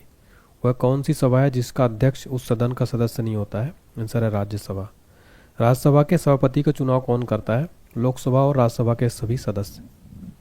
राज्यसभा का सभापति लोकसभा और राज्यसभा के सदस्यों द्वारा संयुक्त रूप से चुना जाता है। लोकसभा द्वारा पारित धन विधेयक राज्यसभा को प्राप्त होने के कितने दिनों के भीतर लोकसभा को वापस लौटाना पड़ता है? 14 दिन के भीतर। क्या राज्यसभा का सभापति संसद के दोनों सदनों के संयुक्त अधिवेशन की अध्यक्षता कर सकता है? नहीं कर सकता है। राज्यसभा का सभापति दोनों सदनों के संयुक्त अधिवेशन की अध्यक्षता नहीं कर सकता। राज्यसभा के द्विवार्षिक चुनावों की अधिसूचना कौन जारी करता है? निर्वाचन आयोग। राज्यसभा के सदस्यों का निर्वाचन होता है राज्य के विधानसभा के निर्वाचित सदस्यों द्वारा। स्वतंत्र भारत में राज्यसभा के प्रथम सभापति कौन थे? Doctor S Radhakrishnan. सर्वप्रथम किस फिल्म अभिनेता को राज्यसभा का सदस्य मनोनीत किया गया था? पृथ्वीराज कपूर को। पृथ्वीराज कपूर को सर्वप्रथम राज्यसभा का सदस्य मनोनीत किया गया। राज्यसभा के लिए नामित फिल्म अभिनेत्री कौन थी? नरगिस दत्त। राज्यसभा की प्रथम महिला महासचिव कौन थी? वी.एस. रमा देवी। राज्यसभा का सर्वप्रथम गठन कब हुआ? 3 अप्रैल 1952 को हुआ था राज्यसभा का सर्वप्रथम गठन। चलिए देखते हैं कौन जनता द्वारा प्रत्यक्ष रूप से निर्वाचित सदन है? लोकसभा। भारत में लोकसभा किसका प्रतिनिधित्व करती है? भारतीय जनता का। भारतीय संविधान के किस अनुच्छेद में लोकसभा के गठन के संबंध में प्रावधान किया गया है? अनुच्छेद 81 और 331 में लोकसभा के गठन के संबंध में प्रावधान किया गया है। मूल संविधान में लोकसभा सदस्यों की संख्या कितनी निर्धारित की गई? 500। 31वें संवैधानिक संशोधन अधिनियम द्वारा लोकसभा की अधिकतम सदस्य संख्या कितनी निर्धारित की गई है? 545। लोकसभा की अधिकतम सदस्य संख्या कितनी हो सकती है? 552। राष्ट्रपति आंग्ल भारतीय समुदाय के कितने प्रतिनिधियों को लोकसभा मनोनीत करता है? 2। लेकिन अभी ये जो है समाप्त कर दिया गया है। वर्तमान में लोकसभा सदस्यों की प्रभावी संख्या कितनी है? 545। राष्ट्रपति द्वारा लोकसभा में आंग्ल भारतीय समुदाय के 2 सदस्यों को किस अनुच्छेद के तहत मनोनीत करता है? 331। लोकसभा में आंग्ल भारतीय समुदाय में से 2 सदस्यों को मनोनीत करने की शक्ति किसके पास है? भारत के राष्ट्रपति के पास। लोकसभा में राज्यों को किस आधार पर सीटें आवंटित होती हैं? जनसंख्या के आधार पर। वर्तमान में लोकसभा में प्रत्येक राज्य के लिए स्थानों का आवंटन आधारित है 1971 की जनगणना पर। लोकसभा में राज्यसभा सीटों का आवंटन 1971 की जनगणना पर आधारित है। निर्धारित किस वर्ष तक यथावत रहेगा? 2026 तक। लोकसभा के एक निर्वाचन क्षेत्र कम से कम कितनी जनसंख्या का प्रतिनिधित्व करता है? 7.5 लाख। लोकसभा के लिए प्रथम आम चुनाव कब हुआ था? 1952 में। कौन सी लोकसभा के चुनाव 9 चरणों में संपन्न हुए थे? 16वीं लोकसभा के चुनाव। कौन सा संवैधानिक संशोधन राज्य से चुने जाने वाले लोकसभा सदस्यों की संख्या बढ़ाने से संबंधित है? 7वां तथा 21वां जो संवैधानिक संशोधन है लोकसभा सदस्यों की संख्या बढ़ाने से संबंधित है। लोकसभा में केंद्र शासित प्रदेशों के प्रतिनिधि चुने जाते हैं प्रत्यक्ष निर्वाचन द्वारा। राष्ट्रपति लोकसभा के 2 सदस्यों को किसका प्रतिनिधि देने के लिए नामित करता है? Anglo Indian. लोकसभा को चुनाव लड़ने के लिए इच्छुक व्यक्ति की न्यूनतम आयु कितनी होनी चाहिए? 25 वर्ष। किस राज्य का लोकसभा और राज्यसभा में प्रतिनिधित्व सबसे अधिक है? उत्तर प्रदेश का। कौन सा राज्य सबसे अधिक प्रतिनिधि लोकसभा में भेजता है? उत्तर प्रदेश। झारखंड क्षेत्र से लोकसभा सदस्यों की कुल संख्या कितनी है? 14। उत्तर प्रदेश के अतिरिक्त लोकसभा में किन 2 राज्यों का प्रतिनिधित्व सबसे अधिक है? महाराष्ट्र और बिहार। महाराष्ट्र और बिहार। वर्तमान में किस राज्य में का लोकसभा में अधिकतम सदस्यों की संख्या के हिसाब से दूसरा स्थान है? महाराष्ट्र। बिहार में लोकसभा सीटों कुल संख्या कितनी है? 40। छत्तीसगढ़ राज्य में लोकसभा कितने निर्वाचन क्षेत्र हैं? 11 हैं। लोकसभा में किस संघ शासित क्षेत्र के सर्वाधिक प्रतिनिधि निर्वाचित होकर आते हैं? दिल्ली। संघ शासित क्षेत्र दिल्ली कितने प्रतिनिधि निर्वाचित कर लोकसभा में भेजता है? 7। लोकसभा का सामान्यतः कार्यकाल कितने वर्ष का होता है? 5 वर्ष का। आपातकाल के दौरान संसद लोकसभा का कार्यकाल 1 वर्ष में कितने समय के लिए बढ़ा सकती है? 1 वर्ष के लिए। लोकसभा में कोरम यानी गणपूर्ति पूरा करने के लिए कम से कम कितने सदस्यों की जरूरत होती है? कुल सदस्यों का 1/10 भाग। लोकसभा का कार्यकाल 5 वर्ष से अधिक किस अवस्था में बढ़ाया जा सकता है? जब राष्ट्रीय आपातकाल लागू हो। लोकसभा किसी सदस्य की सदस्यता कितने दिनों तक लगातार अनुपस्थित रहने पर समाप्त हो जाती है? तो 2 माह। 60 दिनों तक लगातार अनुपस्थित रहने पर सदस्यता समाप्त हो जाती है। संसद सदस्यों को प्रतिमाह वेतन के रूप में कितना रुपया प्राप्त होता है? तो संसद सदस्यों को 2,30,000 रुपये प्रति माह। लोकसभा अपना त्यागपत्र किसको देते हैं? लोकसभा अध्यक्ष को। किस वर्ष से भूतपूर्व सांसद सदस्यों के लिए पेंशन की व्यवस्था लागू की गई? 1976 से। लोकसभा की बैठक की अंतिम तिथि तथा दूसरी बैठक की प्रथम तिथि के बीच कितने समय से अधिक का अंतराल नहीं होना चाहिए? 6 माह का। लोकसभा के कम से कम कितने सत्र बुलाए जाते हैं? वर्ष में 2 बार। राष्ट्रपति लोकसभा को कार्यकाल पूरा करने के पूर्व भंग कर सकता है। प्रधानमंत्री की सलाह पर राष्ट्रपति लोकसभा को भंग कर सकता है। लोकसभा सदस्यों की नियोक्ता से संबंधित प्रश्नों पर निर्णय कौन करता है? लोकसभा अध्यक्ष। किसे लोकसभा का अभिरक्षक कहा जाता है? लोकसभा अध्यक्ष को। लोकसभा के अध्यक्ष को कौन चुनता है? लोकसभा के सदस्य। अस्थायी लोकसभा अध्यक्ष यानी प्रोटेम स्पीकर को कौन नियुक्त करता है? राष्ट्रपति। लोकसभा का विघटन कौन कर सकता है? राष्ट्रपति। सामान्यतः 5 वर्ष की समाप्ति से पहले लोकसभा को किसके द्वारा विघटित किया जा सकता है? प्रधानमंत्री की संतुष्टि पर राष्ट्रपति द्वारा। लोकसभा की सामान्य अवधि बढ़ाई जा सकती है संसद द्वारा पारित अधिनियम से। राज्यसभा और लोकसभा की समान शक्तियां किस क्षेत्र में है? संविधान संशोधन करने के विषय में। लोकसभा का नेता कौन होता है? प्रधानमंत्री। कोई वित्तीय बिल प्रस्तावित हो सकता है केवल लोकसभा में। किस विधेयक को केवल लोकसभा में ही प्रस्तुत किया जा सकता है? वित्त विधेयक को। अगला टॉपिक है प्रधानमंत्री। चलिए देखते हैं प्रधानमंत्री की नियुक्ति कौन करता है? राष्ट्रपति। प्रधानमंत्री को उसके पद की गोपनीयता की शपथ कौन दिलाता है? राष्ट्रपति। भारत में एक व्यक्ति अधिक से अधिक कितनी बार प्रधानमंत्री पद पर नियुक्त हो सकता है? कितनी ही बार, कोई सीमा नहीं है। भारत में शक्तियों का प्रमुख उभरता केंद्र कौन है? प्रधानमंत्री। संघीय मंत्रिपरिषद का अध्यक्ष कौन होता है? प्रधानमंत्री। योजना आयोग का अध्यक्ष कौन होता है? प्रधानमंत्री। आमतौर पर भारत का प्रधानमंत्री होता है लोकसभा का सदस्य। मंत्रिमंडल की बैठक की अध्यक्षता कौन करता है? प्रधानमंत्री। संसदीय शासन प्रणाली में वास्तविक कार्यपालिका शक्ति किसके पास होती है? प्रधानमंत्री के पास। संसदीय शासन प्रणाली सर्वप्रथम किस देश में विकसित हुई? ब्रिटेन में। भारतीय संविधान के अनुसार तथ्यात्मक संप्रभुता निवास करती है प्रधानमंत्री में। किस दल ने 2 वर्ष के समय में 2 प्रधानमंत्री दिए? जनता पार्टी ने। प्रधानमंत्री की नियुक्ति राष्ट्रपति करता है, यह किस अनुच्छेद में वर्णित है? अनुच्छेद 75 में। भारत के प्रधानमंत्री पद के लिए उम्मीदवार की कम से कम कितनी उम्र होनी चाहिए? 25 वर्ष। प्रधानमंत्री कौन बनता है? लोकसभा में बहुमत दल का नेता। यदि भारत के प्रधानमंत्री संसद कुछ सदन के सदस्य हैं तो अविश्वास प्रस्ताव की स्थिति में अपने पक्ष में वोट नहीं दे सकेंगे। भारत का प्रधानमंत्री का पद क्या है? संविधान द्वारा सृजित। प्रधानमंत्री का पद ग्रहण करने के समय विधानसभा के सदस्य कौन थे? H D Deve Gowda. लोकसभा का विश्वास मत प्राप्त किए बिना ही प्रधानमंत्री पद पर कार्य करने वाले प्रथम व्यक्ति कौन थे? चौधरी चरण सिंह। सबसे अधिक उम्र में प्रधानमंत्री पद की आसीन होने वाले व्यक्ति कौन थे? मोरारजी देसाई।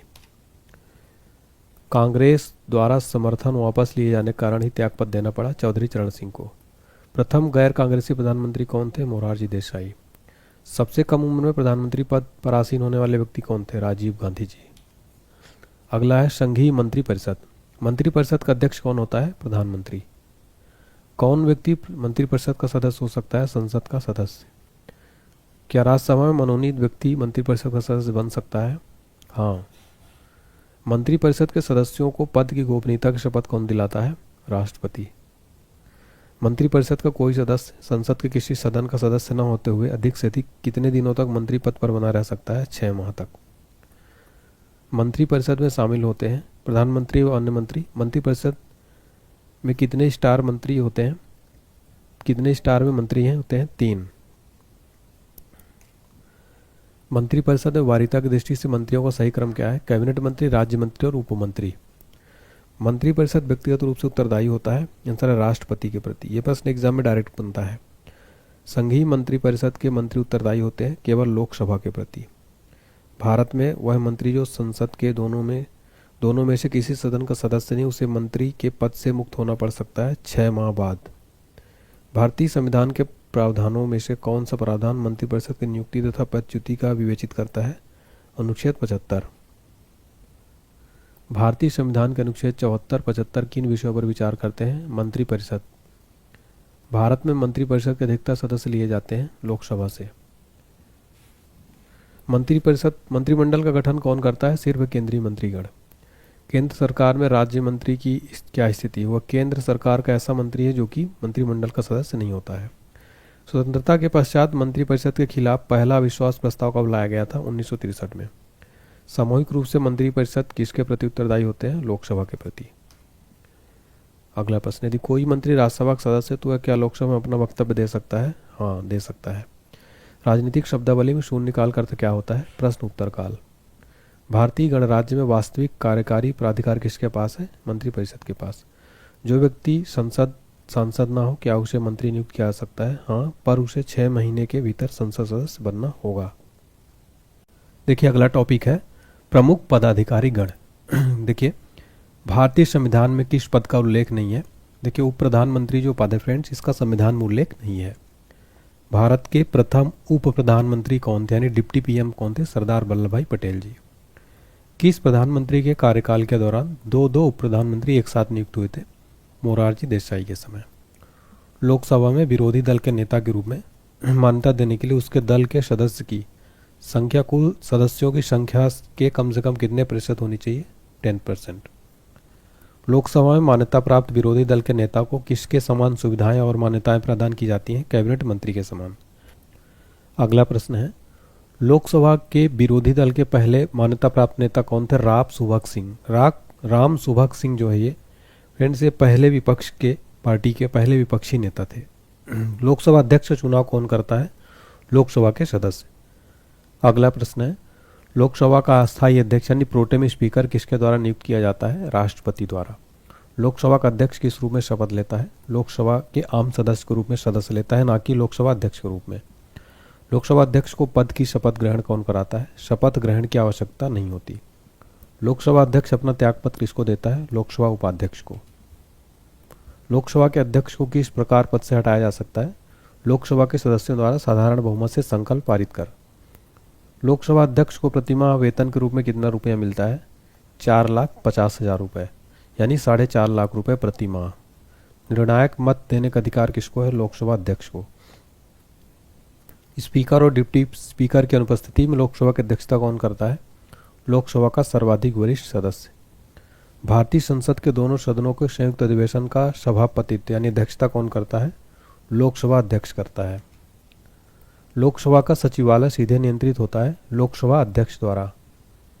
लोकसभा में किसी विधेयक को धन विधेयक के रूप में कौन प्रमाणित करता है? लोकसभा अध्यक्ष। लोकसभा अध्यक्ष किसी विधेयक को धन विधेयक के रूप में प्रमाणित करता है। किस समिति का पदेन अध्यक्ष लोकसभा अध्यक्ष होता है? नियम समिति का। लोकसभा महासचिव यानी सेक्रेटरी जनरल जो लोकसभा सचिवालय का प्रमुख होता है किसके द्वारा नियुक्त होता है? स्पीकर के द्वारा। संसद के संयुक्त अधिवेशन में किसी विधेयक पर निर्णायक मत देने का अधिकार किसे है? लोकसभा अध्यक्ष को। लोकसभा का सचिवालय किसके प्रत्यक्ष पर्यवेक्षण और नियंत्रण में कार्य करता है? लोकसभा अध्यक्ष के। संसद के दोनों सदनों के संयुक्त अधिवेशन को कौन बुलाता है? राष्ट्रपति। स्वतंत्र भारत के प्रथम लोकसभा अध्यक्ष कौन थे? गणेश वासुदेव मावलंकर। भारत के किस राष्ट्रपति ने पूर्व में लोकसभा अध्यक्ष का पद भी संभाला था? नीलम संजीव रेड्डी ने। प्रथम स्पीकर जिसके खिलाफ लोकसभा में अविश्वास प्रस्ताव लाया गया वो कौन थे? के.एस. हेगड़े। लोकसभा के पिता के रूप में कौन जाने जाते हैं? जी.वी. मावलंकर। ब्रिटिश परंपराओं के अनुरूप किस लोकसभा अध्यक्ष ने सर्वप्रथम अपने दल की सदस्यता त्याग दी थी? नीलम संजीव रेड्डी ने। प्रथम लोकसभा उपाध्यक्ष कौन थे? अनंत शयनम अयंगर। अपने पद पर रहते हुए दिवंगत होने वाले प्रथम लोकसभा अध्यक्ष थे जी.एम.सी. बालयोगी। लोकसभा में विपक्ष के किसी दल के नेता के रूप में मान्यता किसके द्वारा दी जाती है? लोकसभा अध्यक्ष द्वारा विपक्ष के किसी दल के नेता के रूप में मान्यता दी जाती है। लोकसभा अध्यक्ष अपना इस्तीफा किसे भेज सकता है? उपाध्यक्ष को। अध्यक्ष तथा उपाध्यक्ष की अनुपस्थिति में सदन का कार्य सुचारू रूप से चलाने के लिए अध्यक्ष द्वारा कितने सभापतियों की एक नामावली तैयार की जाती है? 6।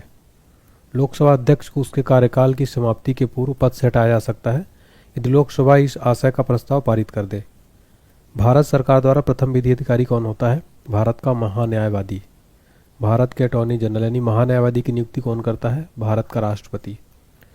भारत सरकार को कानूनी विषयों पर परामर्श कौन देता है? अटॉर्नी जनरल यानी महान्यायवादी। भारत सरकार का मुख्य विधि परामर्शदाता कौन है? Attorney general of India. अगला प्रश्न है फ्रेंड्स, वह व्यक्ति कौन है जो संसद सदस्य नहीं होता लेकिन जिसे संसद को संबोधित करने का अधिकार है? आंसर हो जाएगा भारत का अटॉर्नी जनरल जो संसद सदस्य तो नहीं होता लेकिन जिसे संसद को संबोधित करने का अधिकार है। कौन सा प्राधिकारी संसद के किसी भी सदन की कार्यवाही में भाग ले सकता है? भारत का महान्यायवादी। भारत का महान्यायवादी कब तक पद धारण करता है? राष्ट्रपति के प्रसाद पर्यंत। किसे संसद के दोनों सदनों में बोलने, अन्य कार्यवाहियों में सम्मिलित होने तथा किसी भी संसदीय कमेटी के सदस्य होने का अधिकार तो है परंतु उसे वोट देने का अधिकार नहीं है? भारत के अटॉर्नी जनरल को। महान्यायवादी को प्रतिमाह कितना वेतन मिलता है? 2.5 लाख रुपए।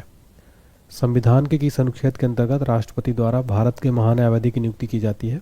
अनुच्छेद 76 के तहत राष्ट्रपति द्वारा महान्यायवादी की नियुक्ति की जाती है। जिला कलेक्टर किस अधिकारी के अधीनस्थ कार्य करते हैं? संभागायुक्त। भारत सरकार का सर्वोच्च शासकीय अधिकारी कौन है? भारत के मंत्रिमंडलीय सचिव। मुख्य सतर्कता आयुक्त की नियुक्ति कौन करता है? राष्ट्रपति। भारत के संपरीक्षा एवं लेखा प्रणालियों का प्रधान कौन होता है? भारत का नियंत्रक और महालेखा परीक्षक। अगला प्रश्न है, किसे राज्य विधानमंडल के सदनों की कार्यवाहियों में भाग लेने और बोलने का अधिकार है किंतु मतदान का अधिकार नहीं? महाधिवक्ता को। भारत के नियंत्रक और महालेखा परीक्षक अपना प्रतिवेदन किसे देता है? राष्ट्रपति को।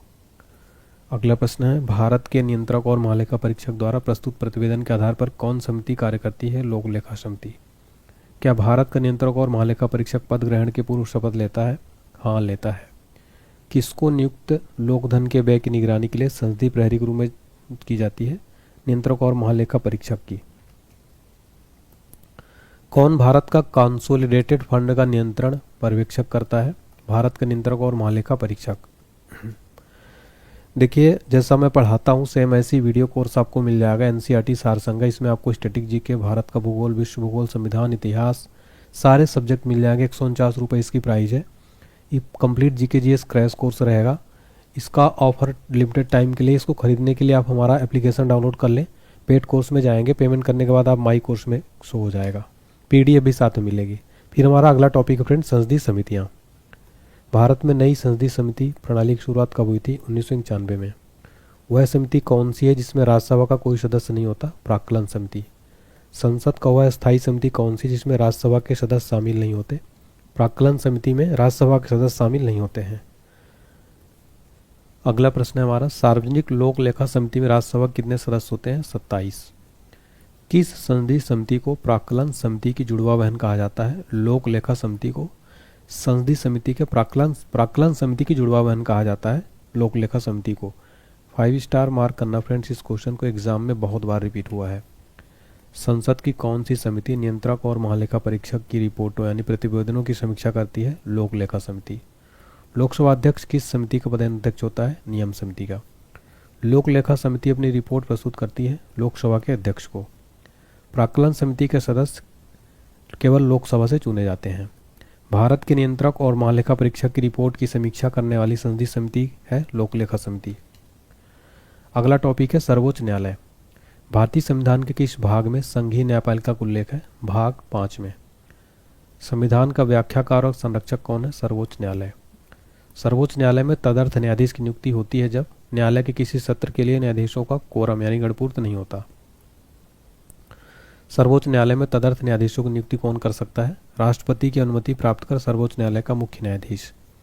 सर्वोच्च न्यायालय में न्यायाधीश नियुक्त होने के लिए किसी व्यक्ति को कम से कम कितने वर्ष का उच्च न्यायालय में एडवोकेट होना चाहिए? 10 वर्ष। तो सर्वोच्च न्यायालय में अगर न्यायाधीश नियुक्त होने के लिए किसी व्यक्ति को कम से कम 10 वर्ष का एडवोकेट होना चाहिए, कहाँ पर? हाई कोर्ट में। भारत के सर्वोच्च न्यायालय का एक न्यायाधीश कितनी उम्र तक अपने पद पर बना रह सकता है? 65 वर्ष तक। उच्चतम न्यायालय के न्यायाधीशों की सेवानिवृत्ति की आयु कितनी है? 65 वर्ष। सर्वोच्च न्यायालय के न्यायाधीश के विरुद्ध महाभियोग का प्रस्ताव पारित हो जाने पर पदच्युत का आदेश कौन जारी कर सकता है? राष्ट्रपति। सर्वोच्च न्यायालय के मुख्य न्यायाधीश को प्रति माह कितना वेतन मिलता है? 2,80,000। सर्वोच्च न्यायालय के अन्य न्यायाधीशों को प्रति माह कितना वेतन मिलता है? 2,50,000। भारत में संघीय न्यायालय की स्थापना कब हुई थी? भारत शासन अधिनियम 1935 के अधीन। किसके अंतर्गत भारत में सर्वप्रथम सर्वोच्च न्यायालय की स्थापना हुई थी? रेगुलेटिंग अधिनियम 1773 के तहत। मूल रूप से संविधान में सर्वोच्च न्यायालय मुख्य न्यायाधीश के अतिरिक्त कितने न्यायाधीशों की व्यवस्था थी? 7। वर्तमान में सर्वोच्च न्यायालय मुख्य न्यायाधीश के अतिरिक्त कितने न्यायाधीशों का प्रावधान किया गया है? देखिए टोटल 32 और प्लस एक मुख्य न्यायाधीश मिला के 33 हो जाएंगे। उच्चतम न्यायालय के न्यायाधीशों की संख्या में वृद्धि करने की शक्ति किसके पास है? संसद के पास। सर्वोच्च न्यायालय के मुख्य न्यायाधीश की नियुक्ति कौन करता है? भारत के राष्ट्रपति। सर्वोच्च न्यायालय के अन्य न्यायाधीशों की नियुक्ति कौन करता है? राष्ट्रपति। भारत के कार्यवाहक मुख्य न्यायाधीश की नियुक्ति कौन करता है? राष्ट्रपति। राष्ट्रपति सर्वोच्च न्यायालय के अन्य न्यायाधीशों की नियुक्ति में किसके परामर्श करते हैं? सर्वोच्च न्यायालय के मुख्य न्यायाधीश से परामर्श करते हैं। जब राष्ट्रपति और उपराष्ट्रपति दोनों पद खाली हों तब उनके काम कौन करेगा? भारत का मुख्य न्यायाधीश। भारत के किस मुख्य न्यायाधीश ने राष्ट्रपति के रूप में काम किया है? जस्टिस एम हिदायतुल्ला ने भारत के मुख्य न्यायाधीश के रूप में काम किया है। मुख्य न्यायाधीश जो है ये भारत के राष्ट्रपति के रूप में काम किया है, ये चीफ जस्टिस भी थे। क्या सेवानिवृत्ति के पश्चात सर्वोच्च न्यायालय के न्यायाधीश तक वकालत कर सकते हैं? किसी भी न्यायालय में वकालत नहीं कर सकते। सर्वोच्च न्यायालय के अधिकार क्षेत्र में वृद्धि करने का अधिकार किसके पास है? संसद के पास। सर्वोच्च न्यायालय में न्यायिक काम काज के लिए किस भाषा का प्रयोग किया जाता है? अंग्रेजी। सर्वोच्च न्यायालय किस संस्था का निरीक्षण कर सकता है? अधीनस्थ न्यायालय का। भारत में न्यायपालिका क्या है? स्वतंत्र है। भारत में न्यायपालिका का स्वरूप क्या है? एकीकृत। राष्ट्रपति और उपराष्ट्रपति के निर्वाचन में विवाद के मामलों को किसको प्रस्तुत किया जाता है? भारत के उच्चतम न्यायालय को। राष्ट्रपति कानूनी मामलों में किससे परामर्श ले सकता है? सर्वोच्च न्यायालय से। उच्चतम न्यायालय को परामर्शदात्री बनाया गया है अनुच्छेद 143 में। न्यायिक पुनर्विलोकन का अधिकार किससे है? उच्चतम न्यायालय के पास। न्यायालय के प्रारंभिक क्षेत्राधिकार से तात्पर्य क्या है? पहली बार सीधे मामलों की सुनवाई की योग्यता। न्यायालय के प्रारंभिक क्षेत्राधिकार से तात्पर्य है पहली बार मामलों की सुनवाई की योग्यता। उच्चतम न्यायालय द्वारा परमादेश किसे जारी किया जाता है? किसी अधिकारी को सरकारी आदेश निभाने के लिए। केंद्र और राज्यों के बीच होने वाले विवादों का निर्णय करने की भारत के उच्चतम न्यायालय की शक्ति आती है इसकी मूल अधिकारिता के अंतर्गत। भारत का उच्चतम न्यायालय कानूनी तथ्य के मामलों में राष्ट्रपति को परामर्श देता है तभी जब वह ऐसे परामर्श के लिए कहता है। अगला टॉपिक है उच्च न्यायालय यानी हाई कोर्ट। भारत में कुल कितने हाई कोर्ट हैं? 25। भारत के किस उच्च न्यायालय में न्यायाधीशों की संख्या सबसे कम है? सिक्किम हाई कोर्ट में। भारत के किस उच्च न्यायालय में न्यायाधीशों की संख्या सबसे अधिक है? इलाहाबाद हाई कोर्ट में। किस उच्च न्यायालय के सर्वाधिक स्थायी या अस्थायी खंडपीठ हैं? गुवाहाटी उच्च न्यायालय के सर्वाधिक स्थायी या अस्थायी खंडपीठ हैं। भारत के किस संघ शासित क्षेत्र का अपना उच्च न्यायालय है? दिल्ली का। पटना उच्च न्यायालय की स्थापना कब हुई थी? 1916 में। भारत का सबसे बड़ा उच्च न्यायालय कौन सा है? Allahabad high court. किसके अंतर्गत कोलकाता, चेन्नई, मुंबई के उच्च न्यायालय स्थापित किए गए थे? भारतीय उच्च न्यायालय अधिनियम 1861। अंडमान निकोबार द्वीप समूह किस उच्च न्यायालय के क्षेत्राधिकार में आते हैं? कोलकाता उच्च न्यायालय के क्षेत्राधिकार में आते हैं। छत्तीसगढ़ उच्च न्यायालय कहाँ स्थित है? बिलासपुर में। उत्तराखंड उच्च न्यायालय की स्थापना कहाँ की गई? नैनीताल। झारखंड हाई कोर्ट की स्थापना कहाँ की गई? रांची में। मध्य प्रदेश उच्च न्यायालय कहाँ स्थित है? जबलपुर में। केरल का उच्च न्यायालय कहाँ स्थित है? एर्नाकुलम में। उच्च न्यायालय के न्यायाधीश पद पर नियुक्त होने वाली प्रथम महिला कौन है? अन्ना चांडी। उच्च न्यायालय के मुख्य न्यायाधीश पद पर नियुक्त होने वाली प्रथम महिला कौन है? लीला सेठ। दो या अधिक राज्यों या संघीय प्रदेश के लिए एक सामान्य उच्च न्यायालय की स्थापना किसके द्वारा की जा सकती है? संसद द्वारा कानून बनाकर। उच्च न्यायालय के क्षेत्राधिकार को घटाने या बढ़ाने का अधिकार किसे है? संसद को। उच्च न्यायालय के मुख्य न्यायाधीश की नियुक्ति कौन करता है? राष्ट्रपति। किसी न्यायाधीश को एक उच्च न्यायालय से दूसरे में स्थानांतरित करने का अधिकार किसको है? भारत के राष्ट्रपति को। उच्च न्यायालय के न्यायाधीशों की सेवानिवृत्ति की अधिकतम उम्र सीमा कितनी है? 65 वर्ष है। उच्च न्यायालय के मुख्य न्यायाधीश तथा अन्य न्यायाधीश को प्रतिमाह कितना वेतन मिलता है? तो देखिए, हाई कोर्ट के चीफ जस्टिस को 2.5 लाख और अन्य न्यायाधीश को 2,25,000 प्रति माह। किसी राज्य के उच्च न्यायालय के न्यायाधीशों के वेतन और भत्ते कौन सी निधि पर आधारित होते हैं? संबंधित राज्य की संचित निधि पर। उच्च न्यायालय के न्यायाधीश किस आयु तक अपना पद धारण कर सकते हैं? 62 वर्ष। उच्च न्यायालय को किसका अधीक्षण करने का अधिकार है? अधीनस्थ न्यायालय का। भारत के कितने उच्च न्यायालयों की अधिकारिता में एक से अधिक राज्य हैं? संघ राज्य क्षेत्र शामिल नहीं इसमें से, तो भारत में 3 उच्च न्यायालयों की अधिकारिता में एक से अधिक राज्य हैं। सबसे पहले किस उच्च न्यायालय ने घोषणा की कि बंद असंवैधानिक है? केरल ने। केरल ने बताया कि जो बंद होता है भारत में वो असंवैधानिक है। उच्च न्यायालय के न्यायाधीश बनने होते उम्मीदवार द्वारा किसी उच्च न्यायालय में 10 वर्ष तक अधिवक्ता के रूप में कार्य किया गया हो। चलिए, अगला टॉपिक है राज्यपाल। राज्यपाल की कार्यपालिका शक्ति किसमें निहित है? राज्यपाल में। क्या है? राज्य सरकार का कार्यकारी अध्यक्ष कौन है? राज्यपाल। भारतीय राज्यों में राज्यपाल की नियुक्ति कौन करता है? राष्ट्रपति। राष्ट्रपति किसकी सलाह पर किसी राज्य के राज्यपाल की नियुक्ति करते हैं? प्रधानमंत्री की सलाह पर। राज्य सरकार का संवैधानिक प्रमुख कौन होता है? राज्यपाल। सामान्य रूप से राज्यपाल का कार्यकाल होता है 5 वर्ष। राज्यपाल राज्य में किसका प्रतिनिधि होता है? राष्ट्रपति का। जम्मू कश्मीर के राज्यपाल को कौन नियुक्त करता है? भारत का राष्ट्रपति नियुक्त करता है। राज्यपाल को प्रतिमाह वेतन कितना मिलता है? 3,50,000। राज्यों के गवर्नर संविधान के अंतर्गत किसके प्रति अपने आचरण के लिए उत्तरदायी होते हैं? राष्ट्रपति के प्रति। राज्यपाल का वेतन और भत्ता किस कोष से आता है? राज्य की संचित निधि से। राष्ट्रपति शासन में राज्य का प्रमुख शासन संचालन कौन होता है? राज्यपाल। राज्य मंत्रिपरिषद का गठन कौन करता है? राज्यपाल। भारत के राष्ट्रपति की इच्छा तक पद पर बना रहता है। राज्यपाल जो है भारत के राष्ट्रपति की इच्छा तक ही पद पर बना रहता है। राज्यपाल विधानसभा में अगला भारतीय समुदाय के कितने व्यक्ति को मनोनीत कर सकता है? 1। राज्यपाल विधान परिषद में अधिक से अधिक कितने सदस्यों को मनोनीत कर सकता है? निश्चित संख्या नहीं है। राज्यपाल सोने के पिंजरे में निवास करने वाली चिड़िया के समतुल्य। यह कथन किसका है? सरोजिनी नायडू का। भारत के किस राज्य में राज्यपाल शासन यानी गवर्नर्स रूल्स लागू करने का संवैधानिक प्रावधान है? जम्मू कश्मीर में। जम्मू कश्मीर में। लेकिन अब जो है यहाँ पर साथियों, अभी वर्तमान समय में 370 आर्टिकल को हटा दिया गया है। अब यहाँ पर सीएम जो नियुक्त हो सकता है और उपराज्यपाल यहाँ पर नियुक्त किया गया है। ठीक है, अगला है, भारत के किसी राज्य की राज्यपाल बनने वाली प्रथम महिला कौन थी? सरोजिनी नायडू। किसकी अनुमति के बिना राज्य की विधानसभा में कोई धन विधेयक पेश नहीं किया जा सकता? राज्यपाल की अनुमति के बिना। राज्य स्तर पर मंत्रिपरिषद के मंत्रियों की नियुक्ति कौन करता है? राज्यपाल। राज्यपाल द्वारा जारी अध्यादेश कितने समय के बाद सत्ता समाप्त हो जाता है? 6 सप्ताह बाद। राज्य सरकार को बर्खास्त किया जा सकता है राज्यपाल की सिफारिश पर प्रधानमंत्री द्वारा। राज्यपाल का मुख्य सलाहकार कौन होता है? मुख्यमंत्री। हमारा अगला टॉपिक है मुख्यमंत्री। चलिए देखते हैं अगला टॉपिक, मुख्यमंत्री यानी सीएम। मुख्यमंत्री की नियुक्ति किसके द्वारा की जाती है? राज्यपाल के द्वारा। मुख्यमंत्री को नियुक्त संविधान के किस अनुच्छेद के तहत की जाती है? अनुच्छेद 163 के तहत। भारतीय राज्य की प्रथम महिला मुख्यमंत्री कौन थी? सुचेता कृपलानी। मध्य प्रदेश के प्रथम मुख्यमंत्री कौन थे? रविशंकर शुक्ल। किसी भी राज्य में मुख्यमंत्री पद पर सर्वाधिक दिनों तक आसीन रहने वाले व्यक्ति कौन थे? पवन कुमार चामलिंग। बिहार के प्रथम मुख्यमंत्री कौन थे? डॉक्टर श्री कृष्ण सिंह। उड़ीसा की पहली महिला मुख्यमंत्री कौन बनी? नंदन सतपथी। भारत के किसी राज्य में मुख्यमंत्री पद पर नियुक्त होने वाले प्रथम दलित महिला कौन है? सुश्रुति मायावती। उत्तर प्रदेश की प्रथम महिला मुख्यमंत्री कौन थी? सुचेता कृपलानी। अगला टॉपिक है विधान परिषद। भारत में राज्य विधान पालिकाओं का उच्च सदन कौन सा है? विधान पालिका परिषद। भारत के कितने राज्यों में द्विसदनात्मक विधानमंडल है? 6 राज्यों में। विधान परिषद की सदस्य संख्या उस राज्य की विधानसभा के सदस्यों की संख्या कितने से अधिक नहीं हो सकती? 1/3 से अधिक नहीं हो सकती।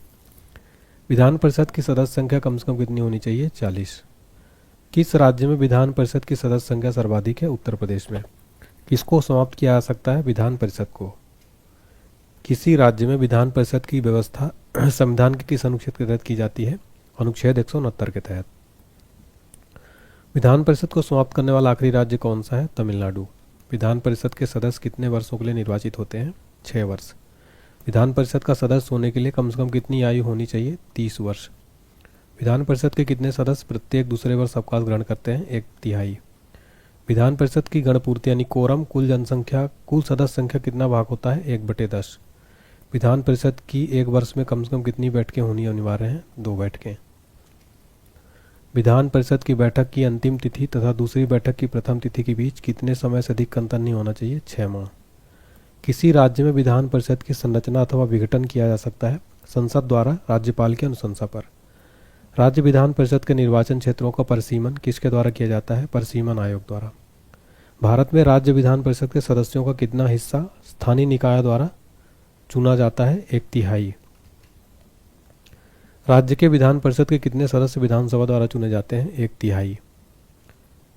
विधान परिषद की कुल सदस्य संख्या का कितना भाग माध्यमिक स्कूलों, कॉलेजों और विश्वविद्यालयों के शिक्षकों द्वारा निर्वाचित होता है? 1/12। यदि किसी राज्य विधान परिषद का सभापति अपने पद से त्यागपत्र देना चाहे तो वह अपना त्यागपत्र किसको देगा? उपसभापति को। यदि 14 दिन के अंदर विधान परिषद वित्त विधेयक को नहीं लौटाती तब वह दोनों सदनों द्वारा पारित माना जाएगा। किसी साधारण विधेयक को विधान परिषद अधिक से अधिक कितने दिनों तक रोक कर रख सकता है? 4 माह। अगला टॉपिक है विधानसभा। चलिए देखते हैं फ्रेंड्स विधानसभा के इंपॉर्टेंट क्वेश्चन। राज्य विधानसभा का गठन संविधान के किस अनुच्छेद के तहत किया जाता है? अनुच्छेद 170 के तहत। भारतीय संविधान के अनुच्छेदों में कौन सा राज्य की विधानसभाओं के निर्वाचन का प्रावधान करता है? अनुच्छेद 170। किसी राज्य की विधानसभा में अधिकतम कितने सदस्य हो सकते हैं? 500। किसी राज्य की विधानसभा के सदस्यों की न्यूनतम संख्या कितनी हो सकती है? 60। किस राज्य में विधानसभा सदस्यों की सबसे अधिक संख्या है? उत्तर प्रदेश में। भारतीय संविधान यह प्रावधान करता है किसी भी राज्य विधानसभा में 60 से कम सदस्य नहीं हो सकते। कौन इस राज्य का अपवाद है? सिक्किम। सिक्किम इसका जो है अपवाद है। आपको बताना चाहता हूँ सिक्किम में जो है फ्रेंड टोटल तो 32 है। अगला है किन दो राज्यों